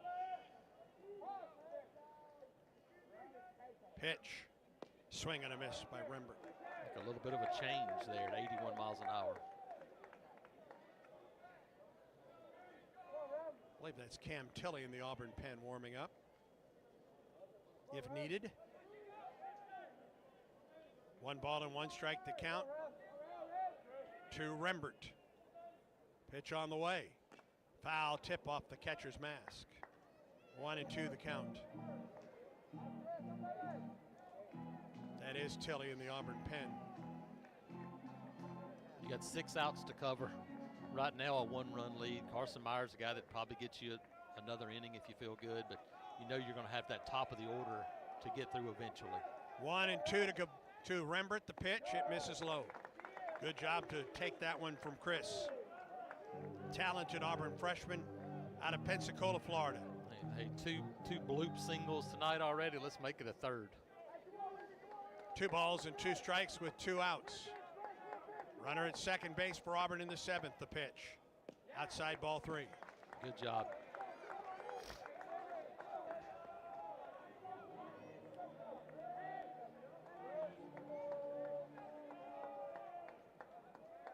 Ballou at second. Very good speed for Auburn if somehow Rembert can find the outfield here. 3-2 pitch. Ball, strike 3. Wow. Tech got a call there and the inning's over. No runs, no hits, no errors, a man left for Auburn. We're through 7, Auburn 1, Georgia Tech nothing. This is the Auburn Sports Network. Southeastern Industrial Contractors offers the path to a productive and successful career for hard workers of all ages, especially young people looking to jump straight into the workforce. Southeastern Industrial Contractors is now hiring for great-paying skilled trade positions. Managing partner Derek Harville is a proud Auburn University graduate with deep roots in the community. Give him a call at 334-209-6355 to learn more. Southeastern Industrial Contractors, 334-209-6355. Big eating in Auburn and Opelika means Big Mike's Steakhouse, famous for high-quality steaks cooked to perfection on an open-fire grill served in a relaxed, rustic atmosphere. It's happy hour at Big Mike's every Wednesday and Thursday from 4 to 6 and half off select appetizers, draft beer, and well drinks. And don't forget, a Big Mike's gift card will always be the perfect gift for Big City Steak in your hometown. It's Big Mike's Steakhouse in Auburn at Shigjordan Parkway and Wire Road.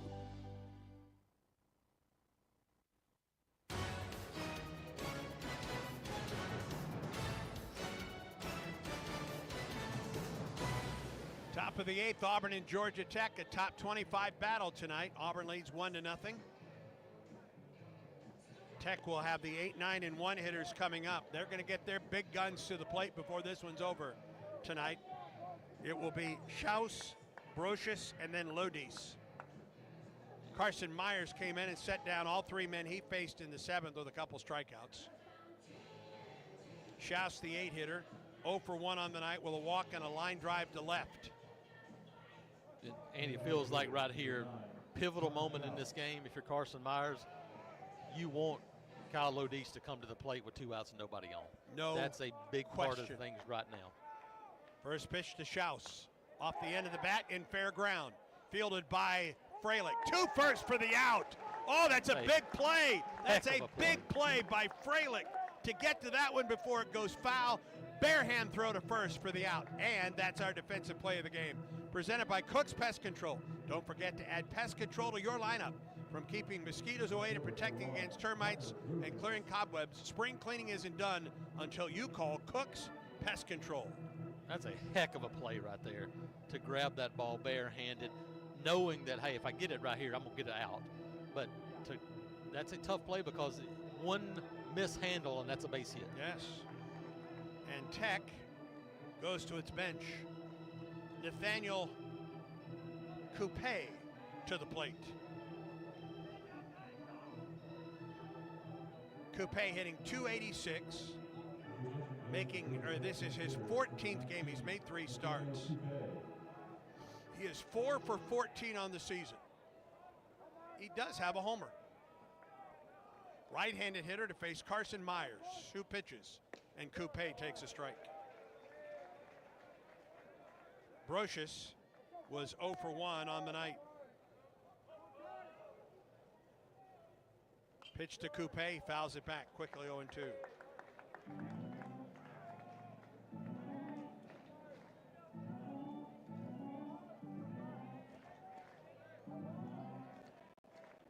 Cam Tilley in the Auburn pen, the right-hander.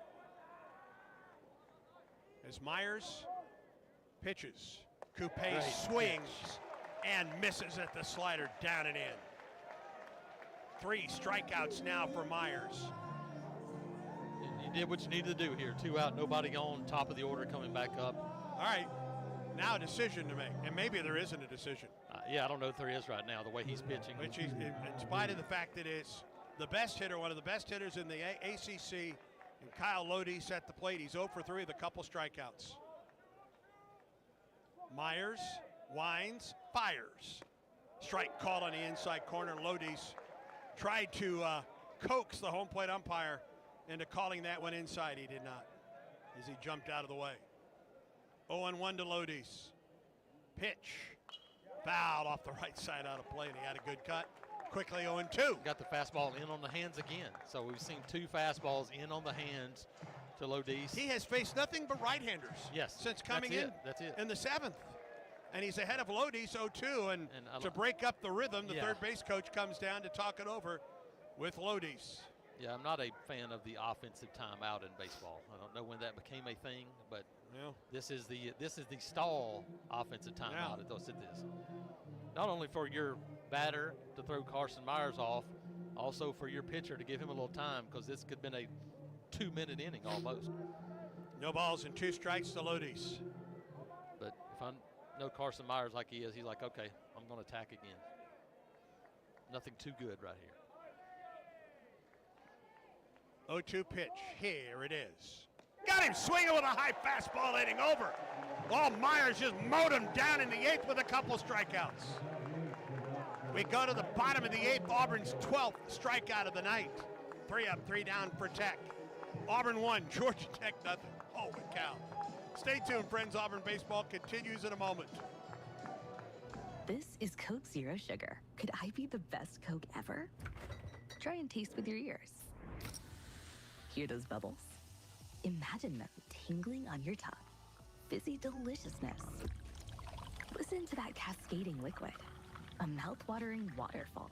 Irresistibly tasty. Zero sugar. Crisp, refreshing, and ice cold. Is Coke Zero Sugar the best Coke ever? Try and decide. Strike out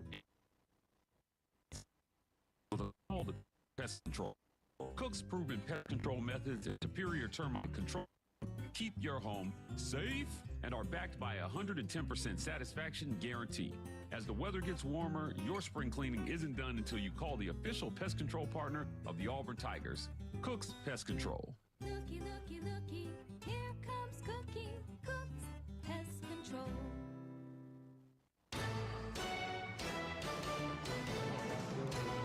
Two, 3, and 4 hitters for Auburn, trying to add anything to this 1-0 lead in the bottom of the 8th. McMurray, Irish, and Freilich against Connor, Ciccoli. And let me tell you what, both of these teams' pitching has been just superb tonight. I mean, look at Auburn. I mean, like it's 2 hits.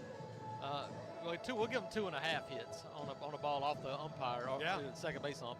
But just a fantastic job all the way around by this Auburn pitching staff. And there's not many nights where you strand 15 runners, score 1 run, and you're still leading. And that's where we find Auburn right now. 5,559 tonight. On a 7 o'clock Tuesday night start. It is the largest midweek game crowd in Auburn history. Get ready for this weekend against Mississippi State. Agreed. You know they're coming with some boats. Yeah. Woo, baby. All right, McMurray will lead it off in the Auburn 8th. All right, big swing coop right here. Ciccoli has been terrific since coming on for Tech. He has struck out 3 of his 4 outs since coming on in the 6th. McMurray 0 for 3 with a walk. Not golfing a breaking ball down and in out of here. Here's the pitch. Inside, ball 1. Ball game is about 15 minutes shy of 3 hours. 1-0 Auburn leads. We're in the bottom of the 8th. Here's the wind in the 1-0. McMurray into the shift on the right side. Second baseman fields and throws for the out. Without the shift, it's a base hit. That's why you shift. Exactly. 1 out, here's Irish. Ike is 1-4-3, walked in the first, lined it to deep left in the second. A game that really could have broken this game open. Struck out in the 4th and singled up the middle in the 6th. Look like Carson Myers just ran to the bullpen, so I wonder if they go to Tilly to start the 9th. I wouldn't be surprised. Pitch on the way to Ike. Inside and hit him. And that is the 5th hit batter of the night for Tech pitching. So far, it hasn't hurt them, because none of the previous 4 batters that have been hit by Auburn, including twice against Cape Ballou, have come home to score. And a pinch runner, Bristol Carter. Do you think at all? You're running here for sure, in my opinion. Yeah. He's been as productive a base runner as you can get. 1 out, I think if nobody out you wouldn't, but I think with 1 out here, this is a run opportunity, especially with a left-handed batter up. A little protection for him. Likely to stay in the game in the outfield. Yes. They may move Ballou to right and put Bristol in center. I think either way you're okay there. You got a couple of guys that can cover some ground. Freilich at the plate for the Tigers with a single to left. In this game, one of Auburn's 5 hits. The pitch, ground ball, could be 2. Backhand stab, shortstop will throw to first, double play, inning over. And we go to the 9th. 4-6-3 double play. And the inning comes to a close. We go to the 9th. 2, 3, and 4 hitters coming up for Tech. Auburn 1, Georgia Tech nothing. And this is the Auburn Sports Network. Check out the new look at auburntigers.com. Read the latest feature stories. Get critical game day information and graphics. search videos and audio. Find out how to get connected by digital and social media or by joining Tigers Unlimited. Shop the AU Photo Store or buy your tickets to the next event on the athletics calendar. AuburnTigers.com, the official website of Auburn Athletics. Strike out ants, termites, and other pests with a call to Cook's Pest Control. Cook's proven pest control methods and superior termite control system keep your home safe and are backed by a 110% satisfaction guarantee. As the weather gets warmer, your spring cleaning isn't done until you call the official pest control partner of the Auburn Tigers, Cook's Pest Control. Looky, looky, looky, here comes Cookie, Cook's Pest Control.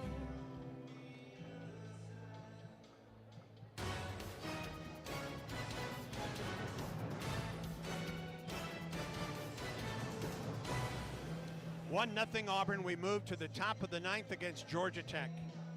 Yellow Jackets will have Burris, Daniel, and Hernandez. And Auburn will go to its right-hander coming out of the pen, a right-hander coming out of the pen for the Tigers, in Cam Tilley, sophomore, 6'2", 207, from Castle High School in Newburgh, Indiana. Tilley, 2-1 on the year, a 4.44 earned run average, making his 12th relief appearance. He'll be in search of his first save tonight.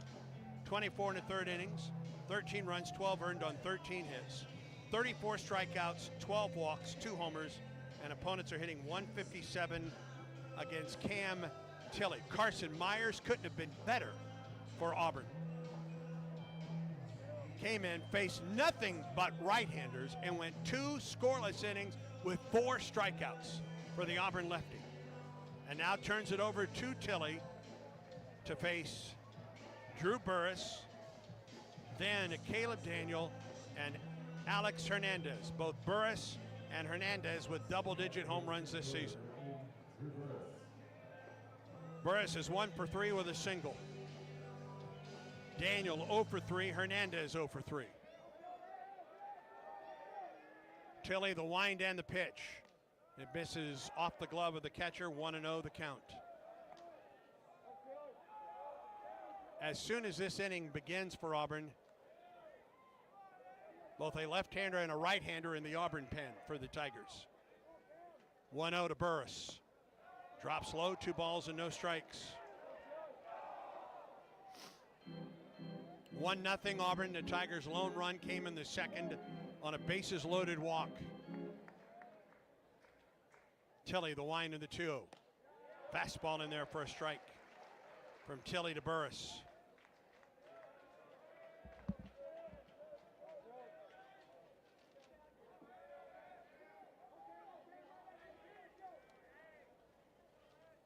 Now the 2-1.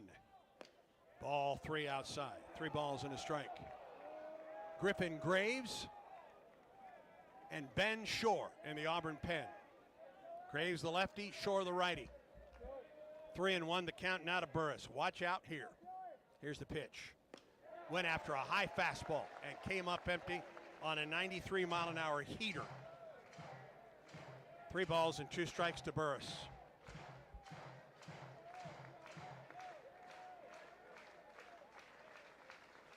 3-2 pitch. Strike 3 called on the inside corner. 14th strikeout for the Tigers. The K-Catter presented by Kia of Auburn, where you're always number 1. Well, that's a big out. Coming back from 3-1 to Drew Burris. Now here's Caleb Daniel. Left-handed hitter against the righty Cam Tilley. Daniel is 0 for 3 with a couple strikeouts on the night. Here's the pitch. Bounces up there. Couple feet in front of the plate, 1-0.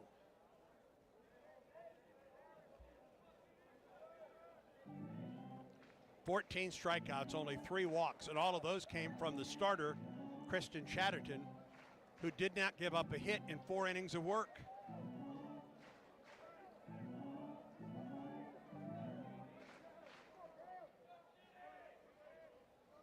"1-0, bounces up there, 2-0. A run on 5 hits, no errors for Auburn. The Tigers are stranded 15. No runs, 2 hits, 1 error. 4 left on base for Tech. The pitch. Strike call in the inside corner. Fastball at 94 from Tilley.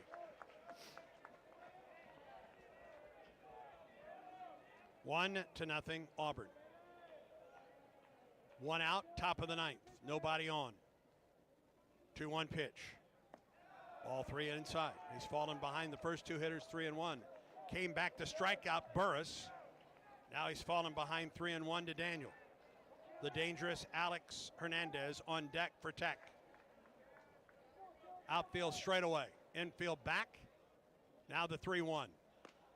Ball 4, he walked it. Missed inside. The tying run is aboard for Tech on just the 4th walk of the night for Auburn. Well, remember how the game ended 2 weeks ago in Atlanta with the tying run at first.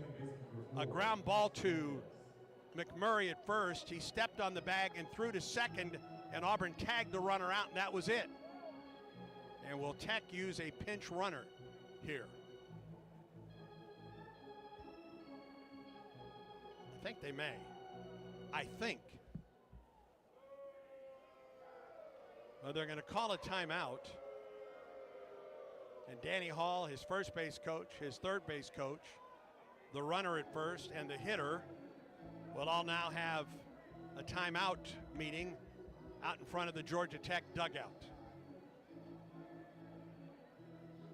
Do you even think about a hit and run with Hernandez at the plate? Daniel has 4 stolen bases. Do you think about even a bunt with Hernandez and get that runner in scoring position?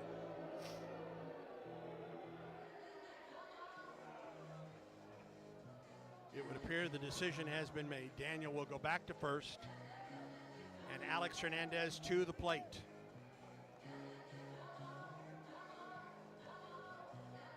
Hernandez has hit into a team-leading 4 double plays this season for Tech. Auburn has turned a double play. It came in the 3rd. A double play here would end it. Daniel at first could do some running, has 4 stolen bases as Tilley stretches. And the pitch. Off the end of the bat, foul off the right side. Had a big cut on the off-speed delivery at 82 miles an hour. 0-1 to Hernandez. Vaughn Lackey, the catcher, waits on deck.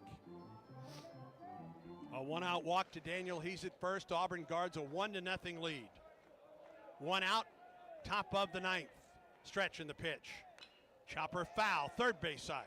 0-2 the count to Hernandez.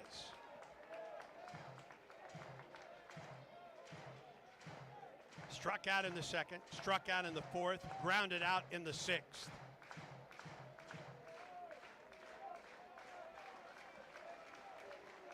Tilley comes set. 0-2 to Hernandez. Here's the pitch. Swing and a miss. He struck him out with a 95-mile-an-hour fastball. 2 down.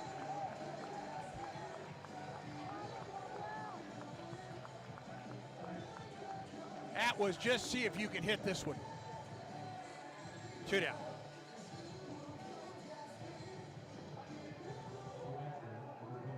And now here is Lackey, the catcher. He's 0 for 2 with a couple strikeouts.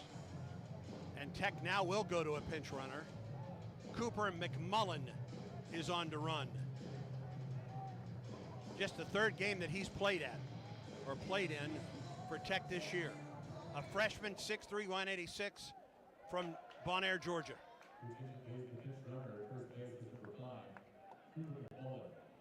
So McMullen at first. 2 down for Tech. And Lackey at the plate. Auburn leads 1-0 as Tilley comes set. Stretch in the pitch. Line drive up the right side, foul off the screen. 0-1.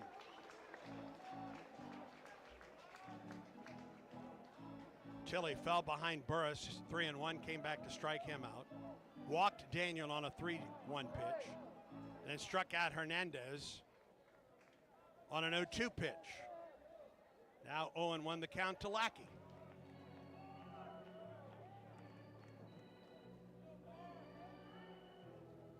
Cam Tilley, the 4th Auburn pitcher tonight, comes set. The 0-1 pitch to Lackey. Hit him. Up and in with the change.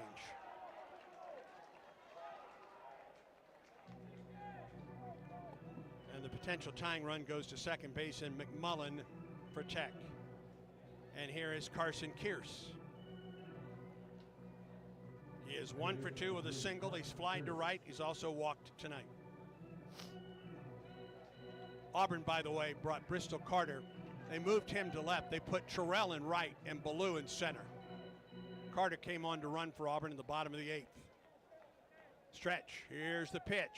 Swing and a miss. Gets between the legs of the catcher. Actually, it was a foul ball. 0-1 the count to Kearse. McMullen at second and Lackey at first. Auburn 1, Georgia Tech nothing. 2 outs in the top of the 9th. Cam Tilley comes set. Glances over his right shoulder. The pitch. Ground ball right back to Tilley. Runs halfway to first. Flips there. Auburn wins. The Tigers win 1-0 against Georgia Tech and sweeps the season series against the Yellow Jackets. Auburn 1, Georgia Tech nothing. Stay tuned. Auburn baseball continues in a moment. When the game is on the line, you want someone you can count on. At Alabama Power, we believe in consistency and having each other's back. It's our game plan to safely deliver the electricity you depend on. We give 100% to achieve 99.9% reliability. Learn how we power a better Alabama at alabamapower.com/